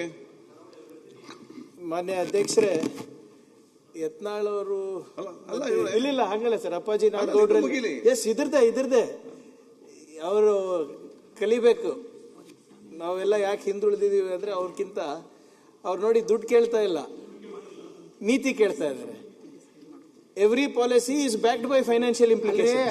ಅಲ್ಲಿ ಖರ್ಗೆ ಅವರ ಇಲ್ಲ ಸರ್, ಒಂದ್ ನಿಮಿಷ. ಖರ್ಗೆ ಅವರು ಅಲ್ಲಿ ಕೂತಾರಲ್ಲ, ಅವರು ಕರಾವಳಿಯವರು ಅದಾರ, ಅದಕ್ಕೆ ಮುಕ್ತವಾಗಿ ಅವ್ರ ಅವಕಾಶ ಇಲ್ಲ ಹಂಗಲ್ಲ ಇಲ್ಲ ಸರ್. ಎಲ್ಲಿಂದ ಕಲಿಬೇಕು ಅಲ್ಲೆಲ್ಲ ನೀವೆಲ್ಲ ಅಲ್ಲಿ 5,000 ಕೇಳಿದ್ರೆ ಅಲ್ಲಿ 5,000 ಇಲ್ಲ ಅಂತ ನಾವೇನೋ ದುಡ್ಡು ಕೇಳಿದ್ದೇವೆ ನಿಮ್ಮ ಹತ್ರ. ನಾನು ಏನ್ ಹೇಳ್ತಾ ಇದ್ದೀನಿ, ಇಲ್ಲ ತಮ್ಮ ಬೇಡಿಕೆ ತಪ್ಪಲ್ಲ, ನಾನು ಅದ್ರ ಬಗ್ಗೆ ಹೇಳ್ತಾ ಇಲ್ಲ. ನಾನೇ ಅಧ್ಯಕ್ಷರೇ, ಇವ್ರ ಇಂಡಸ್ಟ್ರಿ ಬರಬೇಕು, ಕರಾವಳಿ ಪ್ರತ್ಯೇಕ ನೀತಿ ಬರಬೇಕು. ನಮ್ಮ ರಾಜ್ಯದ ಇಂಡಸ್ಟ್ರಿ ನೀತಿ ಇರ್ಬೋದು, IT ನೀತಿ ಇರ್ಬೋದು, ಬೇರೆ ಬೇರೆ ಪಾಲಿಸಿಗಳಲ್ಲಿ ಇದಾಗಲೇ ಎನ್ಕಂಪಾಸ್ ಆಗಿದೆ. ಮತ್ತೆ ಅದ್ರ ಜೊತೆ ಅದನ್ನ ಹೊರತುಪಡಿಸಿ ಲೋಕಲ್ ಎಕನಾಮಿಕ್ ಆಕ್ಸಿಲರೇಷನ್ ಪ್ರೋಗ್ರಾಮ್ ಅಂತ ಕೂಡ ನಾವು ಮಾಡ್ಕೊಂಡಿದ್ದೀವಿ ಅಧ್ಯಕ್ಷ. ಅದರಲ್ಲಿ ಮೊನ್ನೆ ತಮ್ಮ ಜೊತೆನೆ ನಾನೇ ವೈಯಕ್ತಿಕವಾಗಿ ಚರ್ಚೆ ಮಾಡಿದ್ದೀನಿ. ತಾವು ಏನೇ ಯೋಜನೆಗಳನ್ನು ನೀವು ಮಾಡಬೇಕು ಅಂದರೆ ಅದರಲ್ಲಿ ತೊಗೊಂಡು ಬನ್ನಿ. ಅದು ನಿಮ್ಮ ಓಷನ್ ಫಾರ್ಮಿಂಗ್ ಪಾಲಿಸಿ ಇರ್ಬೋದು, ಆಕ್ವಾ ಮರೀನ್ ಕಲ್ಚರ್ ಇರ್ಬೋದು, ಫಿಶರೀಸ್ ಅಥವಾ ಪ್ರಾನ್ ಕಲ್ಟಿವೇಶನ್ ಇರ್ಬೋದು, ಅಥವಾ ಹೌ ಟು ವಾಟರ್ ಕನ್ಸರ್ವೇಷನ್ ನನಗೆ ಭಾಳ ಮುಖ್ಯ. ಅಧ್ಯಕ್ಷರೇ, ನಿಮ್ಗೆ ಆಶ್ಚರ್ಯ ಆಗ್ಬೋದು, ಹೈಯೆಸ್ಟ್ ವಾಟರ್ ಟೇಬಲ್ ಡಿಪ್ಲೀಷನ್ ಆಗಿರೋದು ನಮ್ಮ ರಾಜ್ಯದಲ್ಲಿ ಮಲೆನಾಡು, ಉತ್ತರ ಕನ್ನಡ, ದಕ್ಷಿಣ ಕನ್ನಡ. ನಿಮ್ಮದ್ರಲ್ಲಿ ಲ್ಯಾಟ್ರೈಟ್ ಇದೆ, ಅಲ್ಲಿ ಯಾವುದು ಸೋಕಿಂಗ್ ಅದು ಎಲ್ಲನೂ ಹೀರ್ಕೊಂಡು ಬಿಡ್ತವೆ. We cannot conserve water there at all. So ಇಂಥವು ಏನೇ ನಿಮ್ಮ ಫಾರೆಸ್ಟ್ ಇರ್ಬೋದು, how to commercialise this. So ನಿಮ್ಮ ಎಕನಾಮಿಕ್ ಆಕ್ಸಿಲರೇಷನ್ ಪ್ರೋಗ್ರಾಮ್ನಲ್ಲಿ ನೀವೇನು ಹೇಳ್ತೀರಾ ಸರ್ಕಾರ ಮಾಡ್ಲಿಕ್ಕೆ ತಯಾರಿದೆ. ಇದನ್ನ ನಾನು ಮುಂಚೆನೂ ಕೂಡ ಹೇಳಿದ್ದೀನಿ, ತಮ್ಮ ಜೊತೆನೂ ಚರ್ಚೆ ಮಾಡಿದ್ದೀನಿ. ಲೈವ್ಲಿಹುಡ್ ಪ್ರೋಗ್ರಾಮ್ಸ್ ಇರ್ಬೋದು, ಸೊ ಯಾವುದೇ ಈಗಾಗಲೇ ನಮ್ಮ ನೀತಿ ಇದೆ. ಡೈವರ್ಟ್ ಆಯ್ತು, ಇದರಲ್ಲಿ ಯಾವುದ್ರಲ್ಲಿಯೂ ಸಹಿತ CRZ ಸಾಲ್ವ್ ಮಾಡ್ಕೊಳ್ಳಿಕ್ಕೆ ಬೇಕಾದ ಪ್ಲಾನಿಂಗ್ ಬರುದೇ ಇಲ್ಲ. ನೀವು ಹೇಳ್ತಾ ಇರೋದು ಯು ಸಜೆಸ್ಟ್. ಈಗ ಲಾಸ್ಟ್ ಟೈಮ್ ಸುನಿಲ್ ಅವರು ಕೂಡ ಇದು ಚರ್ಚೆ ಮಾಡಿದ್ರು, ಹೇಗೆ ಕೇರಳನಲ್ಲಿ, ಗೋವಾನಲ್ಲಿ ಇದೆ, ಅದು ನಮ್ಮ ಸ್ಟೇಟ್ ವ್ಯಾಪ್ತಿನಲ್ಲಿ ಬರ್ತದೆ. ಈಗ ಹೇಗೆ 12 nautical miles is real estate of state. We can do what ever we want in that. CRZ ಅಲ್ಲಿ ಏನಿದೆ ನಾಮ್ಸ್, ಅದು ರಿಲ್ಯಾಕ್ಸೇಷನ್ ಏನ್ ಕೇಂದ್ರ ಸರ್ಕಾರ ಮಾಡಬೇಕು ಅದು ಮಾಡಿದ್ದಾರೆ. ಕೇರಳ ಅದಕ್ಕಿಂತ ಹೆಚ್ಚಾಗೂ ಮಾಡಿದ್ದಾರೆ. ಅಲ್ಲೇ ಸಣ್ಣ ಬ್ಲೈಂಡ್ ಸ್ಪಾಟ್ ಇದೆ. ನಾನು ಹೇಳ್ತಾ ಇರೋದು ಅಲ್ಲಿ ಥಿಂಕ್ ಮಾಡಿ ಆನ್ಸರೇಬಲ್ ಯಾರು ಸರ್? ಈಗ ಆನ್ಸರೇಬಲ್ ಯಾರು ಇಲ್ಲ ಅದಕ್ಕೆ. CRZ ಕೇರಳ ಗೋವಾದವ್ರು ಮಾಡ್ಕೊಂಡಷ್ಟು my only submission sir, my only submission. It's a very good point. Whether ಅವರು ಯತ್ನಾಳ್ ಸಾಹೇಬ್ರು ಹೇಳ್ತಾ ಇರ್ಬೋದು, ಅಪ್ಪಾಜಿ ನಾಡಗೌಡರು ಹೇಳ್ತಾ ಇರ್ಬೋದು, ಅಥವಾ ಕರಾವಳಿ ಪ್ರದೇಶದ ಜನರು ಹೇಳ್ತಾ ಇರ್ಬೋದು, ಇವೆಲ್ಲಾನು ಪಾಲಿಸಿ ಇದರಲ್ಲೇ ನಾವು ಮಾಡ್ಕೋಬಹುದು. ಲೋಕಲ್ ಎಕನಾಮಿಕ್ ಆಕ್ಸಿಲರೇಷನ್ ಪ್ರೋಗ್ರಾಮ್ನಲ್ಲೇ ನೀವೇನು ಪಾಲಿಸಿ ಬ್ಲೈಂಡ್ ಸ್ಪಾಟ್ ಬಗ್ಗೆ ಹೇಳ್ತಾ ಇದ್ದೀರಾ, ಅದಕ್ಕೆ ನಮ್ಗೆ ಖರ್ಚಿಲ್ಲ. ತಾವು ಸಜೆಸ್ಟ್ ಮಾಡಿ ಹೇಗೆ ಮಾಡಬೇಕು ಅಂದ್ಬಿಟ್ಟು government is more than happy to look into it. ಕನಿಷ್ಠ ಅಧ್ಯಯನಕ್ಕಾದ್ರೂ ಒಂದು ಹೇಳಿ ಬಿಡಬಹುದು. ನೀವು ಇಲ್ಲ ಅಧ್ಯಯನ ಅಲ್ಲ, ನೀವೇನದೇ ಹೇಳಿ. 5 ವರ್ಷ ಆಗ್ತದೆ, ನನಗೆ 5 ತಿಂಗಳ ಒಳಗಡೆ ಏನ್ ಮಾಡಬಹುದು ಹೇಳಿ. We will get it done. Ultimately ನಮ್ಗೆ ಏನಾಗಬೇಕು, ನಮ್ಮ ಲೋಕಲ್ ಅಲ್ಲಿ ಆದಾಯ ಹೆಚ್ಚಾಗಬೇಕು. ನಿಮ್ಮ ಜಿಲ್ಲೆಯ district GDP contribution state GDP ಆಗಿದ್ದೇವೆ. ಹೇಳಿ, what is the policy blind spot, what the government should do, we will get it done. Ashok mention ಮಾಡಿ ಹೇಳ್ತಾನೆ, ಅವ್ರೇನೋ ಒಂದು ಇಂಡಸ್ಟ್ರಿ ಮಾಡ್ಬೇಕಂದ್ರೆ ಬೆಂಗಳೂರಲ್ಲಿ ಬಂದ್ರೆ ಇಮಿಡಿಯೇಟ್ ಆಗಿ ಬಿಡಬಹುದು. ಆದ್ರೆ ಸಮುದ್ರ ತೀರದಲ್ಲಿ ಮಾಡ್ಲಿಕ್ಕೆ ಅವರು ತಿರುಗಿ ಸುಸ್ತಾಗ್ತಾರೆ. ಅಶೋಕ್ರದ್ದು ನಾನು ಹೇಳುದು. ಅಶೋಕ್ ಅಣ್ಣ ಜಸ್ಟ್ ಹೇಳಿಬಿಡಿ. ಅಧ್ಯಕ್ಷರೇ, ಈ CRZ ಬಗ್ಗೆ ಎಷ್ಟೋ ವರ್ಷದಿಂದ ಇದಿರುವಂತ ಒಂದು ಪ್ರಾಬ್ಲಮ್. ನೀವು ಬಾಂಬೆಯಲ್ಲಿ ನೋಡಿರ್ಬೋದು ಅಧ್ಯಕ್ಷರೇ, ಆ CRZ ಸಮುದ್ರದ ಪಕ್ಕದಲ್ಲಿ ಒಂದು 100 feet ರೋಡನ್ನು ಫಸ್ಟ್ ಕ್ಲಾಸ್ ಮಾಡ್ತಾರೆ. ಆ ರೋಡಿಂದ ಆ ಕಡೆ ಎಲ್ಲ ಏನು ಸೆಟ್ ಬ್ಯಾಕ್ ಬಿಟ್ಟು ಎಲ್ಲ ಡೆವಲಪ್ ಆಗಿದೆ, ನಿಮಗೆ ಗೊತ್ತಿದೆ.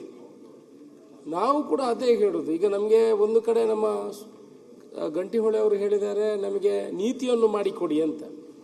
ಎಷ್ಟೋ ಜನ ಕರಾವಳಿ ಭಾಗದ ಉದ್ಯಮಿಗಳು ಲಾಸ್ಟ್ ಟೈಮ್ ನಮ್ಮ ಮುಖ್ಯಮಂತ್ರಿಯವರು ಮತ್ತು ಉಪಮುಖ್ಯಮಂತ್ರಿಯವರು ಒಂದು ಪ್ರವಾಸೋದ್ಯಮದ ಬಗ್ಗೆ ಒಂದು ಸಭೆಯನ್ನು ಕರೆದಿದ್ರು. ಅದಕ್ಕೆ ಮೊದಲು ನನಗೆ ಸುಮಾರು ಅಮೆರಿಕದಲ್ಲಿರುವವರು, ಬೇರೆ ಬೇರೆ ದೇಶದಲ್ಲಿರುವವರು ಕೂಡ ದಕ್ಷಿಣ ಕನ್ನಡದವರೇ ಅಲ್ಲಿ ಇನ್ವೆಸ್ಟ್ ಮಾಡಲಿಕ್ಕೆ ರೆಡಿ ಇದ್ದಾರೆ. ಆದರೆ ಅವರು ನಮ್ಮ CRZ ಇರಲಿ, ಬೇರೆ ಬೇರೆ ಲೋಕಲ್ ಪ್ರಾಬ್ಲಮ್ಸ್ ಬಗ್ಗೆ ಅವರನ್ನು ಹಿಂಜರಿಯುವಂಥ ಕೆಲಸಗಳು ಆಗಿದೆ. ನಮ್ಮಲ್ಲಿ ಸಮುದ್ರ ಕಿನಾರೆ ಇದೆ, ನದಿ ಕಿನಾರೆ ಇದೆ, ಆನಂತರ ಐಲ್ಯಾಂಡ್ಸ್ಗಳಿದೆ.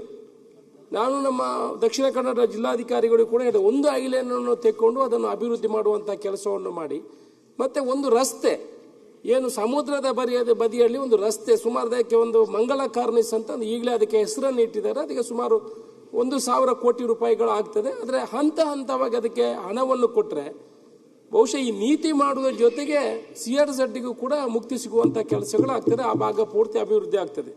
ಈಗ ಕೇರಳದಲ್ಲಿ ನಮ್ಮ ಪಕ್ಕದಲ್ಲಿ ಕಾಸರಗೋಡಲ್ಲಿ ಫಸ್ಟ್ ಕ್ಲಾಸ್ ಆಗಿ ಅಭಿವೃದ್ಧಿ ಆಗಿದೆ ಸಮುದ್ರ ಕಿನಾರೆ.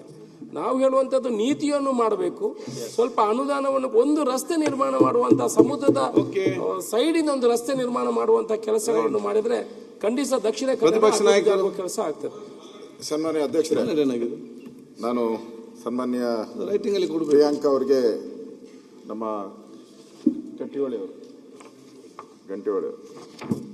ಅವರು ಹೇಳಿರ್ತಕ್ಕಂಥ ಒಂದು ವಿಚಾರ ಏನಿದೆ, ಕರಾವಳಿ ಅಭಿವೃದ್ಧಿ ನೀತಿ, ಇದು ರಾಜ್ಯದ ಬೇರೆ ಬೇರೆ ಭಾಗಕ್ಕೆ ಸಂಬಂಧಪಟ್ಟಂತೆ ಈಗ ನೀವು ಹೈದರಾಬಾದ್ ಕರ್ನಾಟಕದ ಜೆ ತಗೊಂಡಿದ್ದೀರಾ, ಸ್ಪೆಷಲ್ ಸ್ಟೇಟಸ್. ಇಲ್ಲಿನ ಪರಿಸರ ನೀವು ನೋಡಿದ್ರೆ ಕರಾವಳಿ ಭಾಗದಲ್ಲಿ ಅವ್ರ ಪ್ರಾಬ್ಲಮ್ಸೇ ಬೇರೆ ಬೇರೆ. ನಮ್ಮ ಥರ ಅಲ್ಲಿ ರೋಡು ಭಾಳ ದಿನ ಉಳಿಯಲ್ಲ, ನಮ್ಮ ಥರ ಇಲ್ಲಿನ RCC ಮನೆ ಹಾಲು ಕಟ್ಟಕ್ಕಾಗಲ್ಲ. ನಾನು ಹೆಲ್ತ್ ಮಿನಿಸ್ಟರ್ ಆಗಿದ್ದೆ.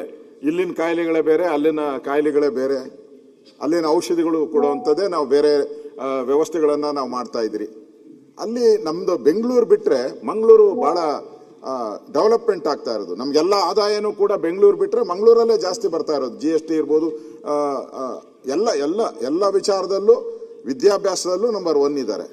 ಸೊ ಅದನ್ನು ನಾವು ಉಪಯೋಗ ಮಾಡ್ಕೊಂಡ್ರೆ ನಾವು ಈ ನೀತಿಯನ್ನು ತರೋದ್ರಿಂದ ಏನು ಫೈನಾನ್ಷಿಯಲ್ ಬರ್ಡನ್ ಸದ್ಯಕ್ಕಿಲ್ಲ ತಂದ್ಬಿಡಿ ಅಲ್ವಾ, ಸದ್ಯಕ್ಕೆ ತಂದ್ಬಿಡಿ. ಯಾರ್ಯಾರು ಪುಣ್ಯಾತ್ಮರು ಇರ್ತಾರೋ ಏನೋ ಪರವಾಗಿಲ್ಲ, ನಾಳೆ ನಮ್ಮ ಸ್ಪೀಕರ್ ಅವ್ರ ಮಂತ್ರಿ ಆದ್ರು ಅಂತ ಇಟ್ಕೊಳ್ಳಿ, ಅವಕಾಶ ಬರ್ತದೆ ಅವ್ರಿಗೆ, ಒಂದು ದಾರಿ ಸಿಕ್ದಂಗೆ ಆಗ್ತೈತೆ. ನಿಮಗೂ ಒಂದು ಕ್ರೆಡಿಟ್. ನೀವು ಎಂದಾನ ಮಂಗಳೂರಿಗೆ ಹೋಗಿ ಭಾಷಣ ಮಾಡಬೇಕಾದ್ರೆ, ಚುನಾವಣಾ ಪ್ರಚಾರ ಮಾಡಬೇಕಾದ್ರೆ ಮಂಗಳೂರಿಗೆ ನಾನು ತಂದವನು ಅಂತ ಹೇಳ್ಕೊಬೋದು. ನಿಮ್ಗೂ ಸಲಹೆ ಒಳ್ಳೇದಿದೆ. ಅಶೋಕ್ ಅವರು ಅದನ್ನ ಪ್ರಸ್ತಾವ ಮಾಡಿ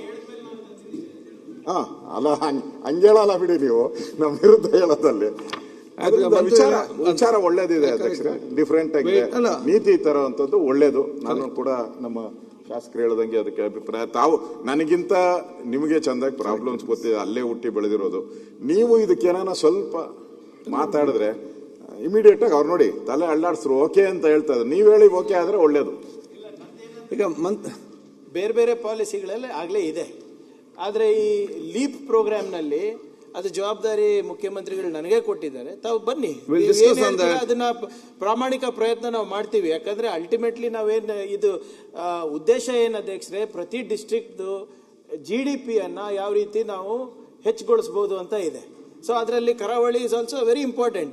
ಈಗ ಕಲಬುರಗಿಯನ್ನು ನಾವು 5% ಡಿಸ್ಟ್ರಿಕ್ಟ್ GDP ಕಾಂಟ್ರಿಬ್ಯೂಷನ್ ಸ್ಟೇಟಿಗೆ ತರಬೇಕಾದ್ರೆ it will take time. But ನೀವು 5.4% ಇದ್ದೀರಾ, ಅದು ನಾವು 6% ಇಮಿಡಿಯೇಟ್ ಆಗಿ ಮಾಡ್ಬೋದಾ? ಅಂತ ನೀತಿಗಳು ಬೇಕಾ, ಕಾನೂನು ಬೇಕಾ, ರೂಲ್ಸ್ ಬೇಕಾ? ನೀವು ಹೇಳ್ದಂಗೆ ನಿಮಗೆ ಹೆಚ್ಚು ಮಾಹಿತಿ ಇರುತ್ತೆ. ಈಗ ಉದಾಹರಣೆಗೆ ನೀವು ಪ್ರಗತಿ ಪಥ ನಾವು ಸ್ಕೀಮ್ ತಂದ್ವಿ ಅಧ್ಯಕ್ಷರೇ, ಮಾನ್ಯ ಅಶೋಕ್ ಸಾಹೇಬ್ರು ಹೇಳ್ದಂಗೆ ಅಲ್ಲಿ ಏನು ನೇಚರೇ ಬೇರೆ, ಪ್ರಕೃತಿ ನಿಯಮಗಳೇ ಬೇರೆ ಇರ್ತದೆ. ನೀವು ಹೇಳಿದ ಮೇಲೆ ನಾವು ಅದರ ಟೆಕ್ನಿಕಲ್ ಫೀಸಿಬಿಲಿಟಿನೇ ಚೇಂಜ್ ಮಾಡಿದ್ವಿ ಅಲ್ಲಿ. So we are open. So ನೀವಾಗಲಿ, ಅಶೋಕ್ ಅವರಾಗಲಿ, ಸುನಿಲ್ ಅವರಾಗಲಿ, ತಾವೇನು ಹೇಳ್ತೀರಾ ನೀವು ನಮಗೆ ಬರೆದು ಕೊಟ್ಬಿಟ್ರೆ ಯಾವ್ದು ಫೀಸಿಬಲ್ ಇದೆ, ಯಾವ್ದು ಫೀಸಿಬಲ್ ಇಲ್ಲ ಅಂತ ನಾನೇ ಹೇಳ್ಬಿಡ್ತೀನಿ. ಮಂತ್ರಿಗಳ ಫೈನಲಿ ನನ್ನ ಪಾಯಿಂಟ್ ಇಷ್ಟೇ. ಎಲ್ಲರೂ ಅದನ್ನ ಪಾಸಿಟಿವ್ ಆಗಿ ಮಾತಾಡಿದ್ರೆ, ನಾನು ಹೇಳೋದು ನಮ್ಮಲ್ಲಿನ ಪ್ರಕೃತಿ ಮತ್ತೆ ನಮ್ಮ ವ್ಯವಸ್ಥೆ ಪರಂಪರೆಗಳು ನಮಗೆ ಅದು ಪ್ರಗತಿಗೆ ನಾವು ಅದಕ್ಕೆ ಸರಿಯಾದ ನೀತಿ ನಿಯಮಗಳನ್ನು ಮಾಡ್ಕೊಂಡ್ರೆ, ಇಲ್ಲದಿದ್ರೆ ಅದು ಪ್ರಕೃತಿ ಎಲ್ಲವೂ ನಮಗೆ ಮಾರಕ ಅಂತ ಆಗಿರ್ತದೆ. ಅದಕ್ಕೆ ಬೇಕಾದಂತ ದಾರಿ ವ್ಯವಸ್ಥೆಗಳನ್ನು ಮಾಡಿಕೊಡಿ. ಅದನ್ನು ಬೆಂಬಲಿಸಿದ ಎಲ್ರಿಗೂ ಧನ್ಯವಾದ ಹೇಳ್ತಾರೆ. ಸಚಿವರು ಸಹಿತ ಅದನ್ನು ಅಭಿನಂದಿಸಬೇಕು, ಬೆಂಬಲಿಸಬೇಕು ಅಂತೇಳಿ ಕೇಳಿಕೊಳ್ತೇನೆ. ಸನ್ಮಾನ್ಯ ಸಭಾಧ್ಯಕ್ಷರೇ, ಬಹಳ ಹೊತ್ತು ಈಗಾಗಲೇ ಚರ್ಚೆ ಆಗಿದೆ. ಅನೇಕ ವಿಚಾರಗಳನ್ನು ಸನ್ಮಾನ್ಯ ಸದಸ್ಯರುಗಳು ಬೆಳಕನ್ನು ಚೆಲ್ಲಿದ್ದಾರೆ. ಖಂಡಿತವಾಗಿಯೂ ಏನು ಸದಸ್ಯರು ಒಪಿನಿಯನ್ ಕೊಟ್ಟಿದ್ದಾರೆ ಅದು ಪೂರಕವಾಗಿ ಇದಕ್ಕೆ ಒಂದು ಸನ್ಮಾನ್ಯ ಸಭಾಧ್ಯಕ್ಷರ ಅಧ್ಯಕ್ಷತೆಯಲ್ಲಿ ಒಂದು ಮೀಟಿಂಗನ್ನು ಕರೆದು, ಅದೇ ರೀತಿಯಾಗಿ ಪ್ರಿಯಾಂಕಾ ಖರ್ಗೆ ಅವ್ರನ್ನು ಕರೆದು ಒಂದು ಮೀಟಿಂಗ್ ಮಾಡಿ ಇರ್ತಕ್ಕಂಥ ಸಮಸ್ಯೆಯನ್ನು ಬಗೆಹರಿಸಲಿಕ್ಕೆ ಪ್ರಾಮಾಣಿಕವಾಗಿ ಪ್ರಯತ್ನ ಮಾಡ್ತೀನಿ. ಓಕೆ. ಈಗ ಅಪ್ಪಾಜಿ ಅವ್ರೆ, ಮಾನ್ಯ ಅಧ್ಯಕ್ಷರೇ, ನಾವೊಂದು ಪತ್ರ ಕೊಟ್ಟಿದ್ದೆ. ಒಂದ್ ಸೆಕೆಂಡ್. ದಿನಾಂಕ 26/3/2026 32 ಗಮನಿಸಲು ಸೂಚನೆ ಪೈಕಿ 20 ಉತ್ತರಗಳನ್ನು ಸದನದಲ್ಲಿ ಮಂಡಿಸುತ್ತಿದ್ದೇನೆ. ಈಗ 69 ಜಾಸ್ತಿ ಟೈಮ್ ಇಲ್ಲ, ಇದು ಯಾವುದು ಸರ್? ಫಾರೆಸ್ಟ್ ಕೊಟ್ಟಿದ್ದೀನಿ. ಮಂತ್ರಿಗಳು ಬಂದಿದ್ದಾರೆ, ಮಂಡಿಸಿದ್ದೇನೆ. ಉತ್ತರ ಬರ್ತದೆ, ಬಂದಿದೆಯಲ್ಲ, ಅಜೆಂಡಾದಲ್ಲಿ ಇದೆ ನೋಡಿ. ನಮ್ಮ ಊರುಗಳಲ್ಲಿ ಪ್ರಶ್ನೆ ಕೇಳಿ ಅಂತ ಕಳಿಸಿದ್ದಾರೆ ಸರ್ ಮಂತ್ರಿಗಳು. ಒಂದ್ ಸೆಕೆಂಡ್ ರಂಗನಾಥ್ ಕೊಡ್ತೇವೆ, ಕೂತ್ಕೊಳ್ಳಿ. ಬೇರೆ ತರದ್ದೇನಲ್ಲ ಈ ಸಬ್ಜೆಕ್ಟ್, ಬೇರೆ ತರದಿಲ್ಲ. ಬೇರೆ ತರ ಈಗ ಸಬ್ಜೆಕ್ಟ್ ಅಲ್ಲ, ಏನು ಅಲ್ಲ, ಬಹಳ ನೀಟಾಗಿದೆ. ಆ ಮಂತ್ರಿಗಳು ಅದೇ ನಮ್ಮ ಪರವಾಗಿದ್ದಾರೆ ಮಂತ್ರಿಗಳು, ಅದರಿಂದ ಏನ್ ಸಮಸ್ಯೆ ಏನಿಲ್ಲ. ಅದರಿಂದ ನಾನು ಸುಮ್ಮನೆ ಪ್ರಸ್ತಾವ ಮಾಡ್ತೀನಿ ಇದನ್ನ. ಮಂತ್ರಿಗಳು ಇಲ್ಲೇ ಇದ್ದಾರೆ, ಅವ್ರಿಗೆ ಒಳ್ಳೇದಾಗ್ಲಿ ಅನ್ನೋ ದೃಷ್ಟಿಯಿಂದ. ಯಾರಿಲ್ಲ ಅಂದ್ರೆ ಅವ್ರೊಬ್ಬರೇ ಸಾಕಲ್ಲ. ಈಗ ಪ್ಲಾನ್ ಅಲ್ಲ, ಈಗ ಊಟಕ್ಕೆ ಬಿಡ್ಲಿಲ್ಲ, ಯಾರು ಊಟಕ್ಕೆ ಬಿಡ್ಲಿಲ್ಲ ಅಲ್ಲ, ಕ್ಲೋಸ್ ಮಾಡ್ಬಿಡ್ತೀರಾ? ಹೌದು, ಅದಕ್ಕೆ ನಾನು ಮುಗಿಸ್ಬಿಡ್ತೀನಿ. ಅದು ನಾನು ಹೋಗ್ಬೇಕು, ನಂದು ಮೀಟಿಂಗ್ ಇದೆ. ಅದಕ್ಕೆ ಸನ್ಮಾನ್ಯ ಮಂತ್ರಿಗಳು, ಅರಣ್ಯ ಇಲಾಖೆ ಮಂತ್ರಿಗಳು, ನಾನು ತಮಗೆ ಒಂದು 69 ಕಳಿಸ್ಕೊಟ್ಟಿದ್ದೀನಿ. ಜಾಲಹಳ್ಳಿ ಸರ್ಕಲ್ ಅಲ್ಲಿ ಗಂಗಮ್ಮ ಸರ್ಕಲ್, ಜಾಲಹಳ್ಳಿ ಸರ್ಕಲಲ್ಲಿ ಸುಮಾರು 452 ಎಕರೆ ರಿಸರ್ವ್ ಫಾರೆಸ್ಟ್ ಇದೆ. ಹಿಂದೆ ಮೈಸೂರು ಮಹಾರಾಜರು 1940ನೇ ಇಸ್ವಿಯಲ್ಲಿ ಅಲ್ಲಿ ಶ್ರೀಗಂಧ ರಿಸರ್ವ್ ಫಾರೆಸ್ಟ್ ಅಂತ, ಅದು ನಮ್ಮ ಮನೆ ಹತ್ರನೇ ಇರೋದು ಅಧ್ಯಕ್ಷರೇ, ನಮ್ಮ ಮನೆ ಎದುರುಗಡೆ. ಅಲ್ಲಿ ಶ್ರೀಗಂಧನ ಯಾರು ನೆಡಕ್ಕೆ ಹೋಗಲ್ಲ, ತಾನಾಗೆ ತಾನೇ ಬೆಳೀತೈತೆ ಅಲ್ಲೆಲ್ಲ. ಎಂಟೈರ್ ಏರಿಯಾ ಶ್ರೀಗಂಧ ಏರಿಯಾ.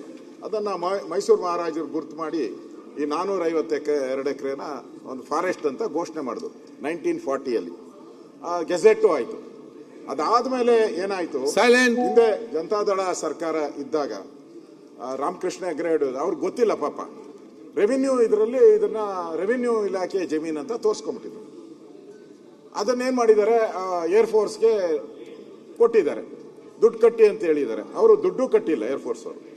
ಅದಾದ್ಮೇಲೆ ಗೊತ್ತಾಯ್ತು, ಅಲ್ಲಿ ಯಾರೋ ಒಬ್ಬ ನಮ್ಮ ಫಾರೆಸ್ಟ್ ಅಧಿಕಾರಿ, ನಾನು PSC ಚೇರ್ಮನ್ ಇದ್ದಾಗ ನನಗೆ ತಂದ್ಕೊಟ್ರು, ಸರ್ ಇದು ಫಾರೆಸ್ಟ್ ನೋಡಿ ಅಂತ. ನಾನು ನೋಡಿದೆ, ನಮ್ಮ ಲಾಯರ್ನೆಲ್ಲ ಕನ್ಸಲ್ಟ್ ಮಾಡಿದಾಗ ಅವ್ರು ಹೇಳಿದ್ರು, ರಿಸರ್ವ್ ಫಾರೆಸ್ಟ್ನ ಯಾವ ಕಾರಣಕ್ಕೂ ಯಾವುದೇ, ಅದು ಕೇಂದ್ರ ಇರ್ಬೋದು, ರಾಜ್ಯ ಇರ್ಬೋದು, ವಿಧಾನಸೌಧ ಏನು ಕಟ್ಟಕ್ಕೆ ಬರೋದೇ ಇಲ್ಲ.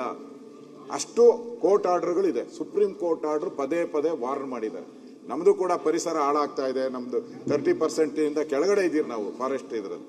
ಫಾರೆಸ್ಟ್ ಉಳಿಸ್ಬೇಕು ನಾವು. ಫಸ್ಟ್ ಗಾಳಿ ಇದ್ರೆ ಆಮೇಲೆ ನಮಗೆ HMT ಇರ್ಬೋದು, ಏರ್ ಫೋರ್ಸ್ ಇರ್ಬೋದು, ಆಮೇಲೆ ಆ ಗಾಳಿನೇ ಶುದ್ಧವಾದ ಗಾಳಿ ಸಿಗ್ತಾ ಇಲ್ಲ ಅಂದಮೇಲೆ ಇದನ್ನ ಇವತ್ತು ಒತ್ತುವರಿ ಮಾಡಿಕೊಂಡು ಇದು ಮಾಡಿದ್ದಾರೆ. ನಾನು PSC ಚೇರ್ಮನ್ ಇದ್ದಾಗ ನಾನು ಅಧಿಕಾರಿಗಳು ಕರೆದೆ, ಫಾರೆಸ್ಟ್ ಅಧಿಕಾರಿ, ಸರ್ ಇದು ಫಾರೆಸ್ಟ್ ಸರ್ ಅಂತ, ಮತ್ತೆ ಯಾಕೆ ಚೇಂಜ್ ಮಾಡಿಲ್ಲ ಅಂತ. ಇಮಿಡಿಯೇಟ್ ಆಗಿ ಅದನ್ನ ಪಾಣಿ ಮಿಟೇಷನ್ ಎಲ್ಲಾನು ಕೂಡ 6-7 ವರ್ಷದಿಂದನೇ ಚೇಂಜ್ ಆಗ್ಬಿಟ್ಟಿದೆ.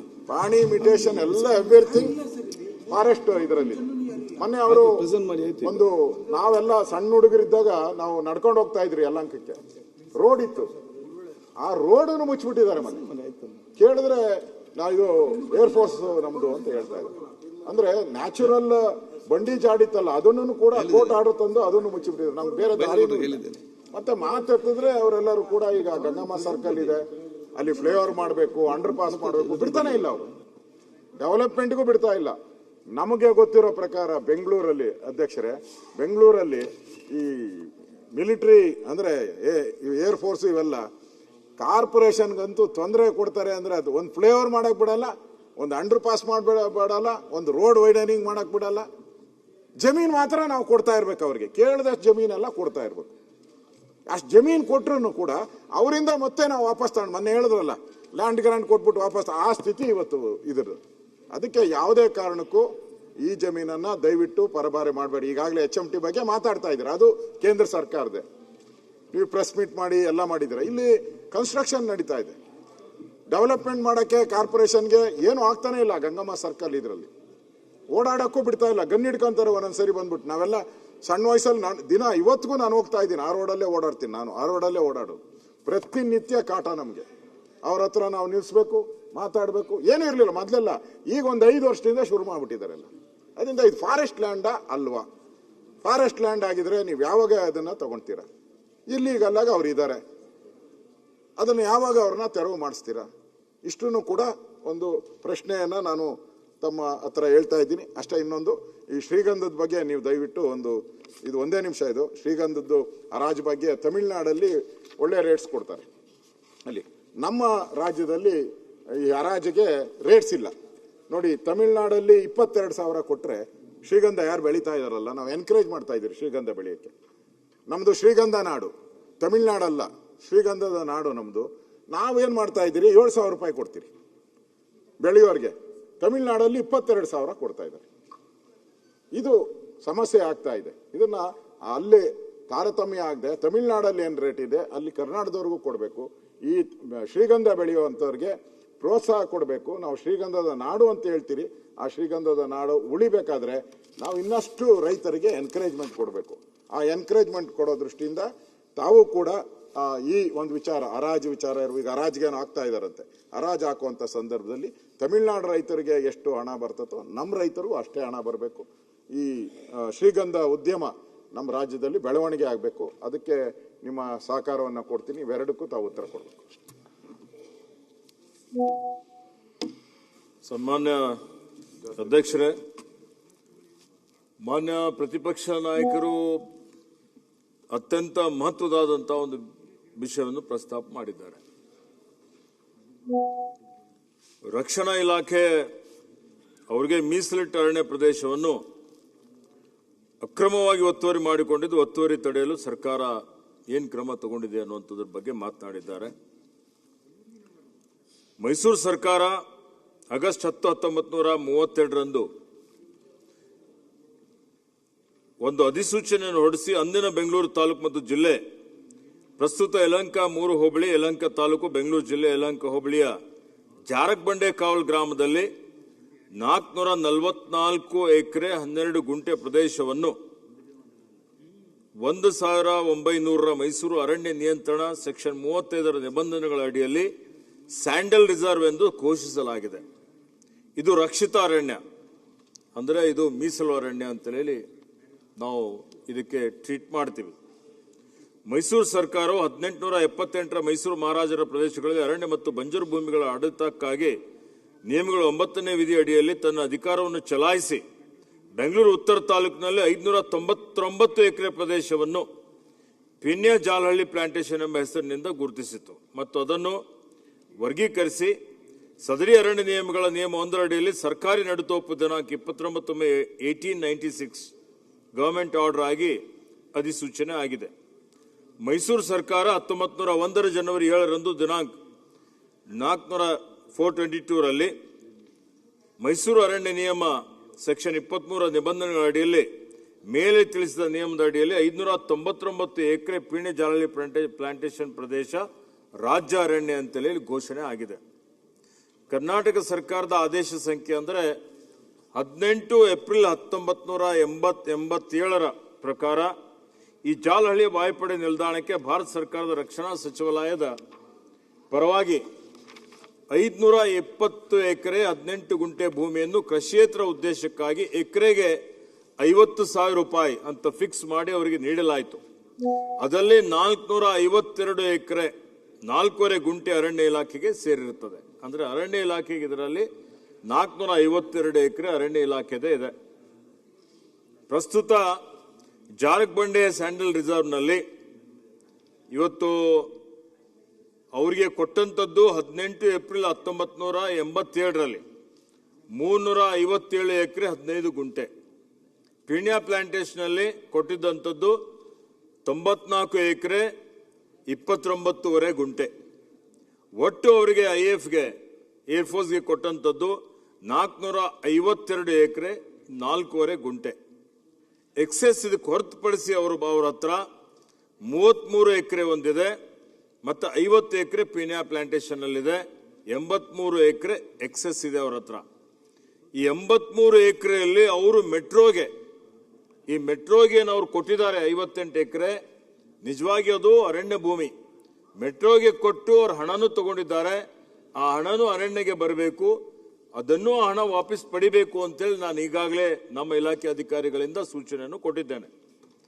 ಕರ್ನಾಟಕ ಸರ್ಕಾರದ ಪ್ರಕ್ರಿಯೆಗಳ ಪ್ರಕಾರ 87ರ ಆದೇಶ ಏನಾಗಿದೆ ಅದರಲ್ಲಿ ಜಾರಕಬಂಡ ಕಾವಲ್ ಗ್ರಾಮ ಸರ್ವೆ ನಂಬರ್ 35 ಅಡಿಯಲ್ಲಿ ಈ ಬೆಂಗಳೂರಿನ ಜಾಲಹಳ್ಳಿಯ ವಾಯುಪಡೆಗೆ ನೀಡಲಾಗಿಲ್ಲ. ಈ ಪ್ರದೇಶಗಳು ಇನ್ನೂ ಬಹಳ ಹಿಂದಿನಿಂದಲೂ ವಾಯುಪಡೆ ವಶದಲ್ಲಿದ್ದು ಸರ್ವೆ ನಂಬರ್ಗಳನ್ನು ಅರಣ್ಯ ಇಲಾಖೆ ಹೆಸರಿನಲ್ಲಿ ಈಗ ಇಂಡೀಕರಣ ಆಗಿದೆ. ಐಎಫ್ ಜಾಲಹಳ್ಳಿಯವರು ಪೀಣ್ಯ ಪ್ಲಾಂಟೇಶನ್ ಸರ್ವೆ ನಂಬರ್ 2ರಲ್ಲಿ ದಿನಾಂಕ 18/4/87ರಲ್ಲಿ 94 AC ಮಾತ್ರ ಅವರಿಗೆ ಮಂಜೂರು ಮಾಡಲಾಗಿತ್ತು. ಅವರು ಅದರಲ್ಲಿ 94 ಎಕರೆ ಇದ್ರೆ 50 ಎಕರೆ ಅಕ್ರಮ ಸ್ವಾಧೀನದಲ್ಲಿದ್ದರು. ಸಂಪೂರ್ಣವಾಗಿ ಅವರು 144 ಎಕರೆ 34 ಗುಂಟೆಯನ್ನು ಆಕ್ರಮಿಸಿಕೊಂಡಿದ್ದಾರೆ, ಅಂದರೆ ಅತಿಕ್ರಮಣ ಮಾಡಿದ್ದಾರೆ. ಐಎಫ್ ಜಾಲಹಳ್ಳಿ ಪೀಣ್ಯ ಪ್ಲಾಂಟೇಶನ್ ಗ್ರಾಮದ ಕಾಯ್ದಿಟ್ಟ ಅರಣ್ಯ ಭೂಮಿ ಸರ್ವೆ ನಂಬರ್ 2ರಲ್ಲಿ ಒಟ್ಟು 12 ಎಕರೆ 20 ಗುಂಟೆಯನ್ನು ಕಂದಾಯ ಇಲಾಖೆಗೆ ಹಸ್ತಾಂತರಿಸಿದೆ. Jalahalli IAF government of India MOD Navadehali ದಿನಾಂಕ 22/3/93ರ ಪತ್ರ ಸಂಖ್ಯೆ ಮೂಲಕ ಜಾಲಹಳ್ಳಿಯ ಪೀಣ್ಯ ಪ್ಲಾಂಟೇಶನ್ ನಲ್ಲಿರುವ 12 ಎಕರೆ 20 ಗುಂಟೆ ವಾಯುಪಡೆ ಭೂಮಿಯನ್ನು ಚಲಘಟ್ಟ ಗ್ರಾಮದ ವಿವಿಧ ಸರ್ವೆ ನಂಬರ್ಗಳಲ್ಲಿ ಕರ್ನಾಟಕ ರಾಜ್ಯ ಸರ್ಕಾರ 14 ಎಕರೆ 35 ಗುಂಟೆ ಕಂದಾಯ ಭೂಮಿಯೊಂದಿಗೆ ವಿನಿಮಯ ಮಾಡಿಕೊಂಡಿರುವುದನ್ನು ದೃಢಪಡಿಸಿದೆ.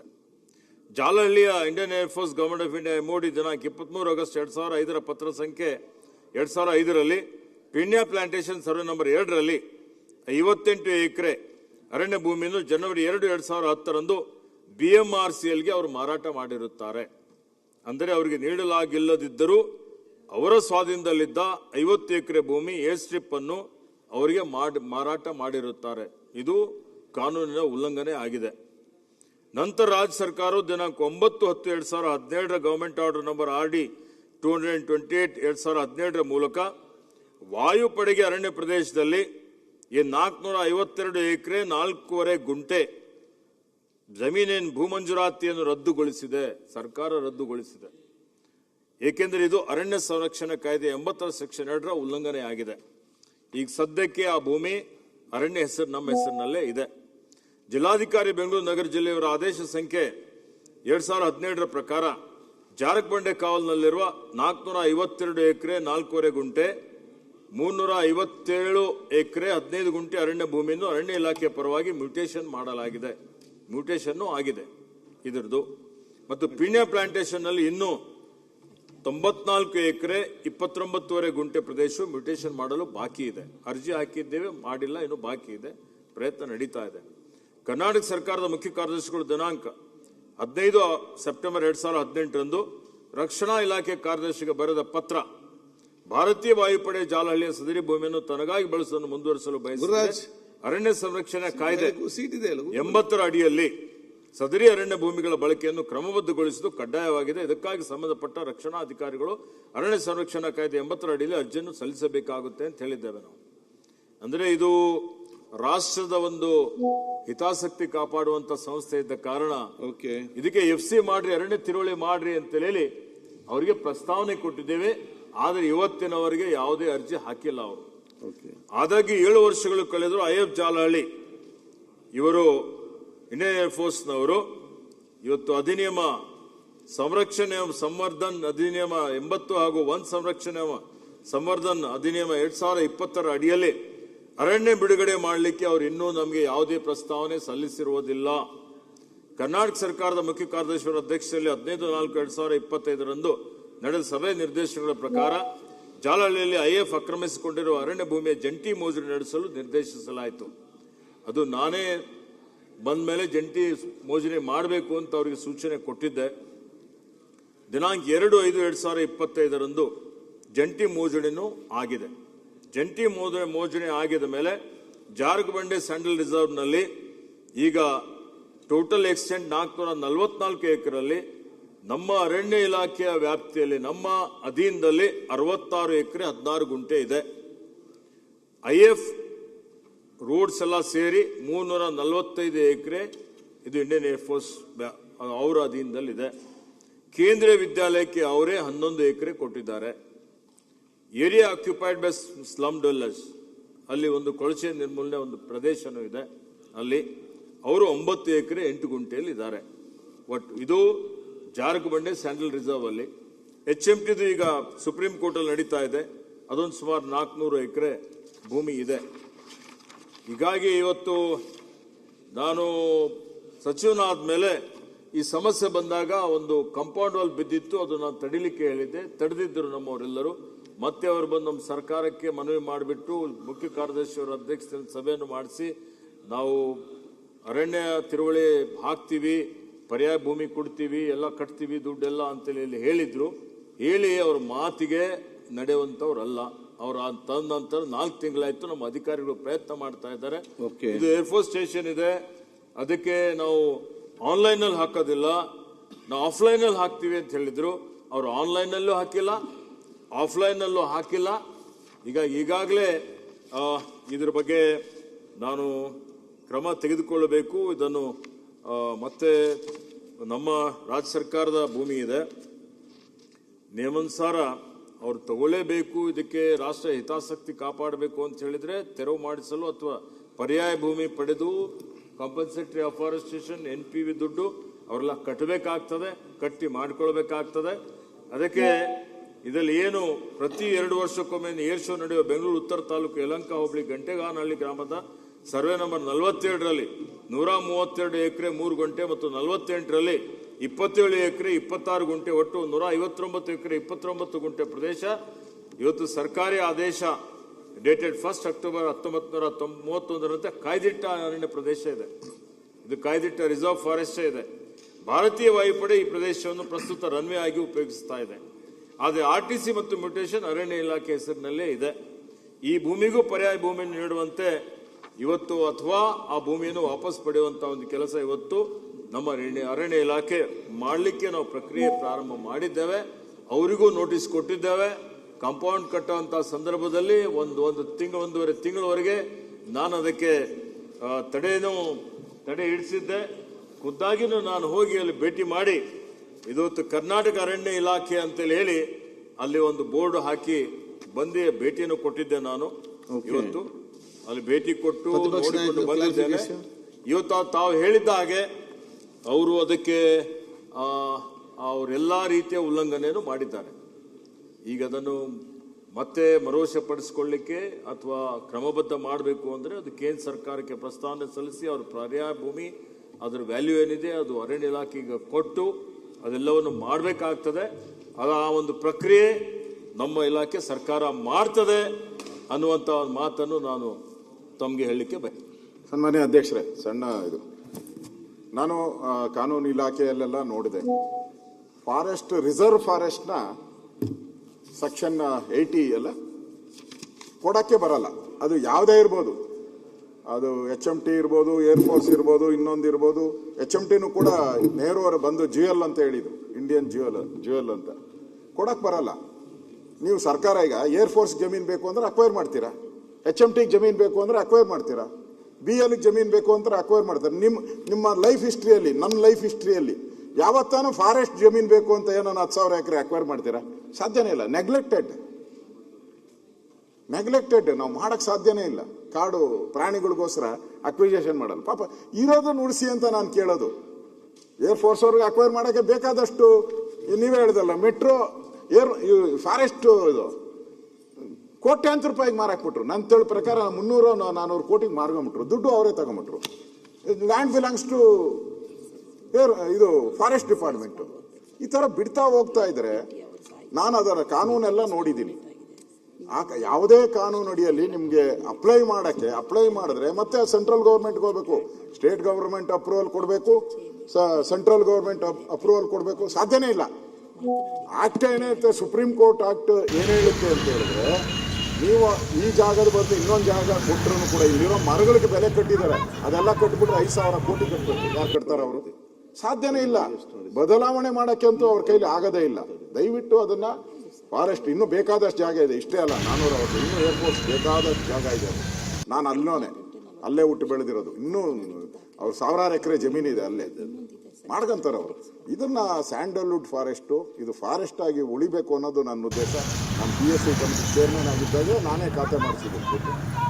ಒಳ್ಳೆ ಉದ್ದೇಶದಿಂದ ಮಾಡಿದ್ದೀನಿ. ನನಗೇನು ರಕ್ಷಣಾ ಇಲಾಖೆ HMT ಅನ್ನೋದಲ್ಲ. ಇದು ಉಳಿದ್ರೆ ಪರಿಸರ ಉಳಿತದೆ. ಬೆಂಗಳೂರು ಆರ್ಟ್ ಆಫ್ ದಿ ಸಿಟಿಯಲ್ಲಿರೋ ಜಾಗ. ನಾವು ಸತ್ತಿದ್ದೀರಿ. ನಾನು ಬೆಂಗಳೂರನ್ನು ಒಂದೊಂದು ರೋಡ್ ಮಾಡಬೇಕಾದ್ರೆ ಹೋಗಿ ಭಿಕ್ಷೆ ಬೇಡಿದ್ದೀನಿ. ಸೆಂಟ್ರಲ್ ಮಿನಿಸ್ಟರ್ ಹತ್ರ ಹೋಗಿ ಇವತ್ತು ಮಾಡಿದಿರಿ, MOU ಮಾಡಿದಿರಿ. ಸೆಂಟ್ರಲ್ ಮಿನಿಸ್ಟರ್ ಸೈನ್ ಮಾಡಿದ್ರು. ಯಾರು?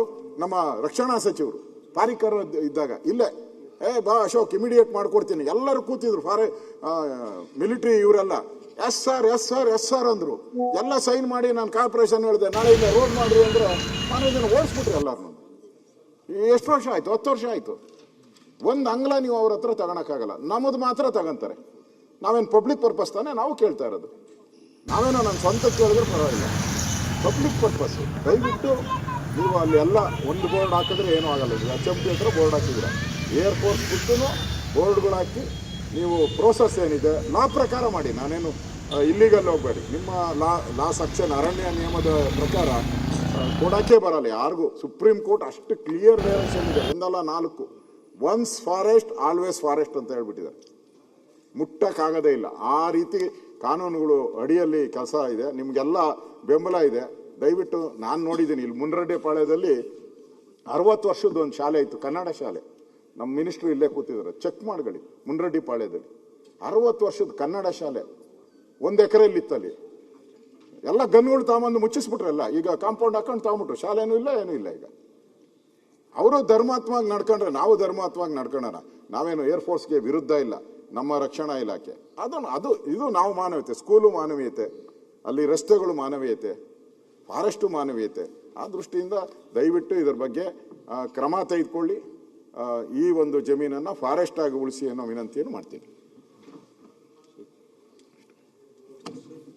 ಸಭಾಧ್ಯಕ್ಷರೇ, ನಾನು ಸಚಿವನಾದ ಮೇಲೆ ಇದ್ರ ಬಗ್ಗೆ ಅತ್ಯಂತ ಗಂಭೀರತೆಯಿಂದ ಪರಿಗಣನೆ ಮಾಡಿ ಇವತ್ತು HMT ಲ್ಯಾಂಡ್ ಇರ್ಬೋದು ಅಥವಾ ಏರ್ಫೋರ್ಸ್ ಲ್ಯಾಂಡ್ ಇರ್ಬೋದು, ಇದನ್ನು ಏರ್ಫೋರ್ಸ್ ಇದ್ದ ಕಾರಣ ನಾವು ಅವರಿಗೊಂದು ಅವಕಾಶ ಏನು ಕೊಟ್ಟಿದ್ದೀವಿ ಅಂತ ಹೇಳಿದರೆ, ಅವರು ಏನು ನಿಯಮಾನುಸಾರವೇ ಅರಣ್ಯ ಸಂರಕ್ಷಣೆ ಕಾಯ್ದೆ ಅನುಸಾರವೇ ಇವತ್ತು ಯಾವುದಾದ್ರೂ ಸೈಟ್ ಸ್ಪೆಸಿಫಿಕ್ ಇತ್ತು ಅಂತ ಹೇಳಿದರೆ, ಅಂದರೆ ಇಂಥ ಒಂದು ಕಾಮಗಾರಿಗೆ ಬೇಕು ಅಂದರೆ ಕೇಂದ್ರ ಸರ್ಕಾರದ ಪರವಾನಗಿಯನ್ನು ತೆಗೆದುಕೊಂಡು ಪರ್ಯಾಯ ವ್ಯವಸ್ಥೆ ಮಾಡಿ ಅಷ್ಟು ದುಡ್ಡು ಕಟ್ಟಿದ್ದರೆ ನಿಯಮಾನುಸಾರ ಅವರಿಗೆ ಲೀಸ್ ಮೇಲೆ ಕೊಡಲಿಕ್ಕೆ ಅವಕಾಶ ಇದೆ ಅಷ್ಟೇ. ಅದಕ್ಕಾಗಲಿ ಅಥವಾ ಇಲ್ಲ ಅಂದರೆ ಕಾನೂನು ರೀತಿಯ ಅವರು ಆ ಒಂದು ಏನು ನಿಯಮಾನುಸಾರವೇ ಅವ್ರಿಗೇನು ಈಗಾಗಲೇ ಮೀಸಲು ಅರಣ್ಯದಲ್ಲಿ ಅವರು ಇದ್ದಾರೆ, ಆ ಅರಣ್ಯ ಮರುವಶಪಡಿಸಿಕೊಳ್ಳಲಿಕ್ಕೆ ಕ್ರಮ ಜರುಗಿಸಬೇಕು ಅಂತ ಈಗಾಗಲೇ ನಾವು ಆದೇಶವನ್ನು ಕೊಟ್ಟಿದ್ದೇವೆ. ತಾವು ಹೇಳಿದ್ದಾಗೆ ಅವರು ಯಾವುದೇ ಸಿವಿಲ್ ಕೆಲಸ ಕಾರ್ಯಗಳಿಗೆ ಔಟ್ಸೈಡ್ ಯಾವುದೇ ರೀತಿಯ ಸಹಕಾರ ಆಗಲಿ ಮತ್ತೊಂದಾಗಲಿ ಕೊಡೋದಿಲ್ಲ. ನನಗೂ ಅನುಭವ ಇದೆ. 3 ಸುತ್ತಿನ ಮಾತುಕತೆ ಆದ್ಮೇಲೂ ಅವರು ಯಾವುದಕ್ಕೆ ನಾನು ಒಪ್ಪಿಗೆ ಕೊಟ್ಟಿರಲಿಲ್ಲ. ಕೊನೆಯದಾಗಿ ಮುಖ್ಯ ಕಾರ್ಯದರ್ಶಿಗಳು ಒಂದು ವಿನಂತಿಯನ್ನು ಮಾಡಿಕೊಂಡು ಅವರು ತತ್ಕ್ಷಣವೇ ಪರಿವೇಶ್ ಪೋರ್ಟಲ್ ಅಲ್ಲಿ ಅಪ್ಲೈ ಮಾಡ್ತಾರೆ ಹಾಗೆ ಹೀಗೆ ಅಂತೇಳಿ ಹೇಳಿದಕ್ಕಾಗಿ ಕೊಟ್ಟಿವೆ. ಕೊಟ್ಟ ಮಾತಿನಂತೆ ನಡೆಯಲಿಲ್ಲ. ಆ ಏರಿಯಾದಲ್ಲಿ ಏನಾದರೂ ಡೆವಲಪ್ಮೆಂಟ್ ಆಗಬೇಕಾದ್ರೆ ಕಾರ್ಪೊರೇಷನ್ ಫ್ಲೈಓವರು ರಸ್ತೆ ಮಾಡಬೇಕಾದ್ರೆ ನೀವು ಒಂದು ಆದೇಶ ಮಾಡಬೇಕು. ಇನ್ನು ಮುಂದೆ ಏನಾದರೂ ಕಾರ್ಪೊರೇಷನ್ ಅವರು ಅಲ್ಲಿ ರಸ್ತೆ ಫ್ಲೈಓವರ್ ಮಾಡಬೇಕಾದ್ರೆ ನಮ್ಮಿಂದ ಅನುಮತಿ ತಗೋಬೇಕು ಅಂತ ನೀವು ಪತ್ರ ಬರಿತೀವಿ ಕಾರ್ಪೊರೇಷನ್ಗೆ ಪತ್ರ ಬರೀತೀವಿ. ಮತ್ತೆ ಅವ್ರು ಏನ್ ಈಗಾಗಲೇ BMRC ಅಲ್ಲಿ ಕೊಟ್ಟಿದ್ದಾರೆ, BMRC ಅಲ್ಲಿ ಕೊಟ್ಟಿದ್ದು ಹಣನು ಅರಣ್ಯ ಇಲಾಖೆ ಕೊಡಬೇಕು ಅಂತ ಹೇಳಿ ನಾವು ಕ್ರಮ ತಗೊಳ್ತಾ ಇದ್ದೇವೆ. ಅರಣ್ಯ ಇಲಾಖೆ ಕಾಯ್ದೆ ಪ್ರಕಾರ 64A ಮಾಡಿ ಮುಂದುವರಿಸಿ ಅಂತ ಹೇಳಿ ನಾನು ಈಗಾಗಲೇ ಸೂಚನೆಯನ್ನು ಕೊಟ್ಟಿದ್ದೇನೆ. ಪ್ರಕ್ರಿಯೆ ನಡೀತಾ ಇದೆ. ಈಗ ರೋಡ್ ವೈಡನಿಂಗ್ ಮಾಡ್ತಾರೆ, ಅದೆಲ್ಲ ಇದಕ್ಕೂ ಫಾರೆಸ್ಟ್ ಡಿಪಾರ್ಟ್ಮೆಂಟ್ ಇಂದ ಪರ್ಮಿಷನ್ ತಗೋಬೇಕು. It is belongs to forest land ಅಂತ ಹೇಳ್ಬಿಟ್ಟು ಕಾರ್ಪೊರೇಷನ್ಗೆ ಸೂಚನೆ ಮಾಡ್ತೀವಿ. ಶ್ರೀಗಂಧ ನೀತಿ ಬಗ್ಗೆ ಹೇಳಿದ್ದಾರೆ. ಶ್ರೀಗಂಧ ನಮ್ಮ ವೃಕ್ಷಗಳ ರಾಜ ಅಂತೇಳಿ ನಾವು ಹೇಳ್ತೀವಿ. ಸರಳೀಕರಣ ಮಾಡ್ಲಿಕ್ಕೆ ಎಲ್ಲಾ ರೀತಿಯ ಕ್ರಮಗಳನ್ನು ನಾವು ತೆಗೆದುಕೊಂಡಿದ್ದೀವಿ. ಇನ್ನೂ ಸ್ವಲ್ಪ ಬದಲಾವಣೆ ಮಾಡ್ತಾ ಇದ್ದೇವೆ. ಹಿಂದೇನಿತ್ತು ಅಂತ ಹೇಳಿದ್ರೆ ಇವತ್ತು ಎಲ್ಲಾ ಖಾಸಗಿಯಲ್ಲಿ ಶ್ರೀಗಂಧ ಇದ್ರು ಅದು ಸರ್ಕಾರದ ಎನ್ನುವಂಥದ್ದಿತ್ತು. ಅದನ್ನು ಬದಲಾವಣೆ ಮಾಡಿ ಈಗ ಖಾಸಗಿ ಯಾರಿದ್ದಾರೆ ಅಂತವರಿಗೆ ಮಾರುಕಟ್ಟೆ ಮಾಡಲಿಕ್ಕೂ ಇವತ್ತಿನ ದಿವಸ ಅವಕಾಶ ಮಾಡಿಕೊಟ್ಟಿದ್ದೇವೆ. ಹಾಗೆ ನೋಡಿ ಇವತ್ತೇನಾಗಿದೆ, ನಮ್ಮಲ್ಲಿ ಶ್ರೀಗಂಧ ಮರಕ್ಕೆ ಸೂಕ್ತ ಬೆಲೆ ಬರಬೇಕಾದ್ರೆ ಸ್ವಾಭಾವಿಕವಾಗಿ ಕನಿಷ್ಠ 25 ವರ್ಷ ಶ್ರೀಗಂಧ ಮರ ಬೆಳಿಬೇಕಾಗ್ತದೆ. ಶ್ರೀಗಂಧ ಕೃಷಿಕರ ಬೇಡಿಕೆ ಅಂತ ಶ್ರೀಗಂಧ ತೋಟದ ಬೆಳೆ ಎಂದು ಘೋಷಿಸಿದರೆ ಅಥವಾ ತೋಟಗಾರಿಕೆ ಇಲಾಖೆ ಮಾಡಬೇಕು ಅಂತ ಬೇಡಿಕೆ ಇತ್ತು. ಅದು ಆ ರೀತಿ ಏನಾದರೂ ಆದರೆ ಇವತ್ತು ಏನು ಸರ್ಕಾರಿ ಜಾಗದಲ್ಲಿ ಅಥವಾ ಅರಣ್ಯ ಪ್ರದೇಶದಲ್ಲಿ ಈ ಭಾಗದಲ್ಲಿ ಪಶ್ಚಿಮ ಘಟ್ಟದಲ್ಲಿ ಇರುವಂತಹ ಅರಣ್ಯ ಇದೆ, ಅಕ್ಕಪಕ್ಕದಲ್ಲಿರುವಂತಹ ಇದ್ದ ಎಲ್ಲಾ ಶ್ರೀಗಂಧ ಬೇರೆ ಬೇರೆ ಕಡೆ ಹೋಗುವಂಥದ್ದು ಸಾಧ್ಯತೆ ಇದೆ ಅಂತೇಳಿ ಅದನ್ನು ಮಾಡಲಿಲ್ಲ. ಆದರೂ ಶ್ರೀಗಂಧ ಮಾರಾಟ ಮಾಡಲಿಕ್ಕೆ, ಅದನ್ನು ಸಾಗಾಣಿಕೆ ಮಾಡಲಿಕ್ಕೆ ಅಥವಾ ಅದನ್ನು ಸಂಗ್ರಹಣೆ ಮಾಡಲಿಕ್ಕೆ ಏನು ಕೆಲವೊಂದು ಸಮಸ್ಯೆಗಳಿದ್ದಾವೆ. ಇವತ್ತು ನಾವು ಏನು ಕಂದಾಯ ಇಲಾಖೆ ಪರವಾನಗಿ ತೆಗೆದುಕೊಳ್ಬೇಕು ಅಂತ ಹೇಳಿ ಒಂದು ಕಾಯ್ದೆ ಒಂದು ನಿಯಮ ಮಾಡಿದ್ದಿದೆ. ಆ ನಿಯಮದಿಂದ ಸ್ವಲ್ಪ ವಿಳಂಬ ಆಗ್ತಾ ಇದೆ. ಸಕಾಲದಲ್ಲಿಲ್ಲ, ನಮ್ಮ ಸಕಾಲದಲ್ಲಿದೆ. ಅಂದ್ರೆ ಬೆಳೆಯವರಿಗೆ ಶ್ರೀಗಂಧ ಬೆಳೆಯವರಿಗೆ ಅನುಕೂಲ ಆಗುವಂತ ರೀತಿಯಲ್ಲಿ ಅದಕ್ಕೆ ಸರಳೀಕರಣ ಮಾಡುವಂತದಕ್ಕೆ ಆಗ ತಮಿಳುನಾಡು ಮಾದರಿನೂ ಅಳವಡಿಸಿಕೊಳ್ತೀವಿ. ಅದಕ್ಕಿಂತ ಉತ್ತಮವಾಗಿ ನಾವು ನೀತಿ ಒಂದು ರೀತಿಯಲ್ಲಿ ಸರಳೀಕರಣ ಮಾಡುವಂತ ಕೆಲಸವನ್ನು ಮುಂದಿನ ದಿನಮಾನಗಳಲ್ಲಿ ಮಾಡುವಂತದ್ದು ಆದಷ್ಟು ಮಟ್ಟಿಗೆ ಸರಳೀಕರಣ ಮಾಡಿದ್ದೇವೆ. ಮೊದಲೇನಿತ್ತು ಇಲ್ಲೇ ಮಾರಾಟ ಮಾಡಬೇಕು, ಸರ್ಕಾರದ ಏಜೆನ್ಸಿಗೆ ಮಾರಾಟ ಮಾಡಬೇಕು ಅಂತಿತ್ತು. ಈಗ ಅವರು ಎಲ್ಲಿ ಬೇರೆ ಎನಿ ಎಂಟೈಟಿಗೆ ಮಾರಾಟ ಮಾಡಬೇಕು ಅನ್ನುವಂಥದ್ದು ತಿದ್ದುಪಡಿಯನ್ನು ನಾವು ತಂದಿದ್ದೇವೆ. ಹೀಗಾಗಿ ಇದರಲ್ಲೂ ನಾವು ಬದಲಾವಣೆಯನ್ನು ತರ್ತೇವೆ, ಸರಳೀಕರಣ ಮಾಡ್ತೇವೆ. ಓಕೆ, ಧನ್ಯವಾದಗಳು. 16ನೇ ವಿಧಾನಸಭೆಯ 9ನೇ ಅಧಿವೇಶನದ ಮುಂದುವರೆದ ಉಪವೇಶನದ ಕಾರ್ಯಕಲಾಪಗಳ ಸಂಕ್ಷಿಪ್ತ ವರದಿ. 16ನೇ ವಿಧಾನಸಭೆಯ 9ನೇ ಅಧಿವೇಶನದ ಮುಂದುವರೆದ ಉಪವೇಶನವು ದಿನಾಂಕ 16ನೇ ಮಾರ್ಚ್ 2026ರಿಂದ 26ನೇ ಮಾರ್ಚ್ 2026ರವರೆಗೆ ಒಟ್ಟು 13 ದಿನಗಳ ಕಾಲ ಸುಮಾರು 80 ಗಂಟೆ 10 ನಿಮಿಷಗಳ ಕಾಲ ಕಾರ್ಯಕಲಾಪ ನಡೆಸಲಾಗಿದೆ. 2026-27ನೇ ಸಾಲಿನ ಆಯವ್ಯಯ ಅಂದಾಜುಗಳನ್ನು ಮಾನ್ಯ ಮುಖ್ಯಮಂತ್ರಿಯವರು ದಿನಾಂಕ 6/3/2026ರಂದು ಮಂಡಿಸಿರುತ್ತಾರೆ. ಆಯವ್ಯಯ ಕುರಿತು ಸಾಮಾನ್ಯ ಚರ್ಚೆ ಹಾಗೂ ಅನುದಾನ ಬೇಡಿಕೆಗಳ ಕುರಿತಾದ ಚರ್ಚೆಯಲ್ಲಿ ಸುಮಾರು 50 ಮಾನ್ಯ ಸದಸ್ಯರುಗಳು ಭಾಗವಹಿಸಿ ಒಟ್ಟು 24 ಗಂಟೆ 45 ನಿಮಿಷಗಳ ಕಾಲ ಮಾತಾಡಿದ್ದು ಹಾಗೂ 50 ಸದಸ್ಯರು ಅಧಿವೇಶನದಲ್ಲಿ ಮಾತಾಡಿದ್ದು ಇದು ಒಂದು ದಾಖಲೆ ಆಗಿರುತ್ತದೆ ಅಂತ ಹೇಳಲಿಕ್ಕೆ ನಾನು ಇವತ್ತು ಬಯಸ್ತೇನೆ. ಬೇಡಿಕೆಗಳನ್ನು ದಿನಾಂಕ 25/3/2026 ಮತಕ್ಕೆ ಹಾಕಿ ಅಂಗೀಕರಿಸಲಾಗಿರುತ್ತದೆ. 2025-2026 ಸಾಲಿನ ಪೂರಕ ಅಂದಾಜುಗಳ 3ನೇ ಹಾಗೂ ಅಂತಿಮ ಕಂತು ಬೇಡಿಕೆಗಳನ್ನು ದಿನಾಂಕ 23/3/2026 ಮಂಡಿಸಿದ್ದು ದಿನಾಂಕ 25/3/2026 ಮತಕ್ಕೆ ಹಾಕಿ ಅಂಗೀಕರಿಸಲಾಗಿದೆ. ಇತ್ತೀಚೆಗೆ ನಿಧನ ಹೊಂದಿದ ಗಣ್ಯರುಗಳಿಗೆ ಸಂತಾಪ ಸೂಚನಾ ನಿರ್ಣಯ ಮಂಡಿಸಿ ಅಂಗೀಕರಿಸಲಾಗಿದೆ. ಮಾನ್ಯ ರಾಜ್ಯಪಾಲರ ಒಪ್ಪಿಗೆ ಪಡೆದ ವಿಧೇಯಕದ ಬಗ್ಗೆ ಕಾರ್ಯದರ್ಶಿ ಅವರ ವರದಿಯನ್ನು ಮಂಡಿಸಲಾಗಿದೆ. ಭಾರತದ ಲೆಕ್ಕ ನಿಯಂತ್ರಕರು ಮತ್ತು ಮಹಾ ಲೆಕ್ಕ ಪರಿಶೋಧಕರ ಈ ಕೆಳಕಂಡ ವರದಿಗಳನ್ನು ಸದನದಲ್ಲಿ ಮಂಡಿಸಲಾಗಿದೆ. ಜಲಜೀವನ್ ಮಿಷನ್ ಅನುಷ್ಠಾನದ ಕಾರ್ಯನಿರ್ವಹಣಾ ವರದಿ 2025 ವರದಿ ಸಂಖ್ಯೆ 12, ಕಾರ್ಯನಿರ್ವಹಣಾ ಲೆಕ್ಕ ಪರಿಶೋಧನಾ ವರದಿ ಸಿವಿಲ್. ಮಹಾತ್ಮ ಗಾಂಧಿ ರಾಷ್ಟ್ರೀಯ ಗ್ರಾಮೀಣ ಉದ್ಯೋಗ ಖಾತೆ ಯೋಜನೆಯ ಮೇಲಿನ ವರದಿ 2025 ವರದಿ ಸಂಖ್ಯೆ 13, ಕಾರ್ಯನಿರ್ವಹಣಾ ಲೆಕ್ಕ ಪರಿಶೋಧನಾ ವರದಿ ಸಿವಿಲ್. 3ನೇದು ಮಾರ್ಚ್ 2024 ಕೊನೆಗೊಂಡಂತಹ ವರ್ಷಕ್ಕೆ ಅನುಸರಣಾ ಲೆಕ್ಕ ಪರಿಶೋಧನೆ ಸಿವಿಲ್ 2026 ವರದಿ ಸಂಖ್ಯೆ 1. 2024-25 ಕೊನೆಗೊಂಡ ವರ್ಷದ ರಾಜ್ಯದ ಹಣಕಾಸಿನ ವ್ಯವಹಾರಗಳ ಲೆಕ್ಕ ಪರಿಶೋಧನಾ ವರದಿ 2026 ವರದಿ ಸಂಖ್ಯೆ 2. ಮಾರ್ಚ್ 2024 ಕೊನೆಗೊಂಡ ವರ್ಷಕ್ಕೆ ರಾಜ್ಯ ರಾಜಸ್ವದ ವರದಿ ಅನುಸರಣಾ ಲೆಕ್ಕ ಪರಿಶೋಧನಾ ಸಿವಿಲ್ 2026 ವರದಿ ಸಂಖ್ಯೆ 3. 5ನೇ ರಾಜ್ಯ ಹಣಕಾಸು ಆಯೋಗದ 2026-2030 ರಾಜ್ಯದ ಸ್ಥಳೀಯ ಸಂಸ್ಥೆಗಳಿಗೆ ಅನುದಾನ ಹಂಚಿಕೆ ವರದಿ, ಗ್ರೇಟರ್ ಬೆಂಗಳೂರು ಪ್ರಾಧಿಕಾರ ಪ್ರದೇಶ ವ್ಯಾಪ್ತಿಯ ಬೆಂಗಳೂರು ಪಶ್ಚಿಮ, ದಕ್ಷಿಣ, ಉತ್ತರ, ಪೂರ್ವ ಮತ್ತು ಕೇಂದ್ರ ನಗರ ಪಾಲಿಕೆಯ ವರದಿ ಹಾಗೂ ಕರ್ನಾಟಕ ಪ್ರಾದೇಶಿಕ ಅಸಮತೋಲನ ನಿರ್ವಹಣಾ ಸಮಿತಿಯ ಸಂಪುಟ 1 ಮತ್ತು 2 ವರದಿಗಳನ್ನು ಸದನದಲ್ಲಿ ಮಂಡಿಸಲಾಗಿದೆ. ಕರ್ನಾಟಕ ವಿಧಾನಮಂಡಲದ ವಿಧಾನಸಭೆಯ ವಿವಿಧ ಸ್ಥಾಯಿ ಸಮಿತಿಗಳ ಈ ಕೆಳಗಣ ವರದಿಗಳನ್ನು ಸದನದಲ್ಲಿ ಮಂಡಿಸಲಾಗಿರುತ್ತದೆ. ಕರ್ನಾಟಕ ವಿಧಾನಸಭೆಯ ಸರಕಾರಿ ಭರವಸೆಗಳ ಸಮಿತಿ 2024-25 ಸಾಲಿನ 6ನೇ ವರದಿ, ಕರ್ನಾಟಕ ವಿಧಾನಸಭೆಯ ಸರ್ಕಾರಿ ಅರ್ಜಿಗಳ ಸಮಿತಿಯ 2025-26 ಸಾಲಿನ 3ನೇ ವರದಿ, ಕರ್ನಾಟಕ ವಿಧಾನಮಂಡಲದ ಹಿಂದುಳಿದ ವರ್ಗಗಳ ಮತ್ತು ಅಲ್ಪಸಂಖ್ಯಾತ ಕಲ್ಯಾಣ ಇಲಾಖೆ ಸಮಿತಿಯ 2025-26 ಸಾಲಿನ 3ನೇ ವರದಿ, ಕರ್ನಾಟಕ ವಿಧಾನಸಭೆಯ ಸದಸ್ಯರುಗಳ ಖಾಸಗಿ ವಿಧೇಯಕಗಳ ಮತ್ತು ನಿರ್ಣಯಗಳ ಸಮಿತಿಯ 2025-26 ಸಾಲಿನ 5ನೇ ಮತ್ತು 6ನೇ ವರದಿ. ಸಭೆಯ ಮುಂದಿಡಲಾದ ಕಾಗದ ಪತ್ರಗಳ 1, 2, 3 ಮತ್ತು 4ನೇ ಪಟ್ಟಿಯಿಂದ ಒಟ್ಟು 22 ಅಧಿಸೂಚನೆಗಳು ಮತ್ತು 80 ವಾರ್ಷಿಕ ವರದಿಗಳು, 91 ಲೆಕ್ಕ ಪರಿಶೋಧನಾ ವರದಿಗಳು, 5 ಅನುಪಾಲನಾ ವರದಿಗಳು ಹಾಗೂ 2 ವಿವರಣಾತ್ಮಕ ಟಿಪ್ಪಣಿಯನ್ನು ವಿಶೇಷ ವರದಿ ಸದನದಲ್ಲಿ ಮಂಡಿಸಲಾಗಿದೆ. ಈ ಉಪವೇಶನದಲ್ಲಿ ಧನ ವಿನಿಯೋಗ ವಿಧೇಯಕಗೂ ಸೇರಿದಂತೆ ಒಟ್ಟು 12 ವಿಧೇಯಕಗಳನ್ನು ಮಂಡಿಸಿ 11 ವಿಧೇಯಕಗಳನ್ನು ಅಂಗೀಕರಿಸಲಾಗಿದೆ. ನಿಯಮ 60 ಅಡಿಯಲ್ಲಿ ನೀಡಿದ 2 ನಿಲುವಳಿ ಸೂಚನೆಗಳನ್ನು ನಿಯಮ 69ಕ್ಕೆ ಪರಿವರ್ತಿಸುವುದನ್ನು ಸೇರಿದಂತೆ ಒಟ್ಟು 5 ಸೂಚನೆಗಳನ್ನು ನಿಯಮ 69 ಅಡಿ ಚರ್ಚಿಸಲಾಗಿದೆ. ಈ ಉಪವೇಶನದಲ್ಲಿ ಒಟ್ಟು 15 ಅರ್ಜಿಗಳನ್ನು ಸದಸ್ಯರಲ್ಲಿ ಒಪ್ಪಿಸಲಾಗಿದೆ. ಒಟ್ಟು 2791 ಪ್ರಶ್ನೆಗಳನ್ನು ಸ್ವೀಕರಿಸಲಾಗಿದ್ದು, ಸದನದಲ್ಲಿ ಉತ್ತರಿಸಬೇಕಾಗಿದ್ದ 195 ಪ್ರಶ್ನೆಗಳ ಪೈಕಿ 180 ಪ್ರಶ್ನೆಗಳಿಗೆ ಲಿಖಿತ ಮೂಲಕ ಉತ್ತರಿಸುವಂತ 2503 ಪ್ರಶ್ನೆಗಳ ಪೈಕಿ 2254 ಪ್ರಶ್ನೆಗಳಿಗೆ ಉತ್ತರಗಳನ್ನು ಸ್ವೀಕರಿಸಲಾಗಿದೆ. ನಿಯಮ 351 ಅಡಿಯಲ್ಲಿ ಸ್ವೀಕೃತವಾದ 217 ಸೂಚನೆಗಳ ಪೈಕಿ 101 ಸೂಚನೆಗಳಿಗೆ ಉತ್ತರಗಳನ್ನು ಸ್ವೀಕರಿಸಲಾಗಿದೆ. ಗಮನ ಸೆಳೆಯುವ 323 ಸೂಚನೆಗಳ ಪೈಕಿ 158 ಸೂಚನೆಗಳಿಗೆ ಉತ್ತರಗಳನ್ನು ಸದನದಲ್ಲಿ ಚರ್ಚಿಸಿ ಉತ್ತರ ಒದಗಿಸಲಾಗಿರುತ್ತದೆ. 4 ಹಕ್ಕುಚ್ಯುತಿ ಪ್ರಸ್ತಾವಗಳನ್ನು ಸದನದಲ್ಲಿ ಮಂಡಿಸಲಾಗಿದ್ದು, ಈ ಪೈಕಿ 3 ಪ್ರಸ್ತಾವಗಳನ್ನು ತನಿಖೆ, ಪರಿಶೀಲನೆ ಮತ್ತು ವರದಿಗಾಗಿ ಹಕ್ಕು ಬಾಧ್ಯತೆಗಳ ಸಮಿತಿಗೆ ವಹಿಸಲಾಗಿದೆ. ಶೂನ್ಯ ವೇಳೆ ಅಡಿಯಲ್ಲಿ 12 ಸೂಚನೆಗಳನ್ನು ಚರ್ಚಿಸಲಾಗಿದೆ. ಖಾಸಗಿ ಸದಸ್ಯರುಗಳ ಈ ಕೆಳಗಂಡಂತ 2 ನಿರ್ಣಯಗಳನ್ನು ದಿನಾಂಕ 26/3/2026 ಸದನದಲ್ಲಿ ಮಂಡಿಸಲಾಗಿರುತ್ತದೆ. ಕರಾವಳಿಯ ಅಭಿವೃದ್ಧಿ ಹಿತದೃಷ್ಟಿಯಿಂದ ವಿಶಿಷ್ಟ ಅಧಿಕಾರವುಳ್ಳ ನೂತನ ಮಂಡಳಿಯನ್ನು ರಚಿಸುವ ಬಗ್ಗೆ ಅಥವಾ ಈಗಿರುವ ಕರಾವಳಿ ಅಭಿವೃದ್ಧಿ ಮಂಡಳಿಯ ಅಧಿನಿಯಮ 2023 ಕಾಯ್ದೆಗೆ ಸೂಕ್ತ ತಿದ್ದುಪಡಿ ತರುವ ಬಗ್ಗೆ. 2ನೇದು, ಕಿತ್ತೂರು ಕರ್ನಾಟಕದ ಸಮಗ್ರ ಅಭಿವೃದ್ಧಿಯ ಹಿತದೃಷ್ಟಿಯಿಂದ ಕಿತ್ತೂರು ಕರ್ನಾಟಕ ಅಭಿವೃದ್ಧಿ ಮಂಡಳಿಯನ್ನು ರಚಿಸಿ ಕನಿಷ್ಠ 5,000 ಕೋಟಿಗಳ ಅನುದಾನ ಮೀಸಲಿಡುವ ಬಗ್ಗೆ.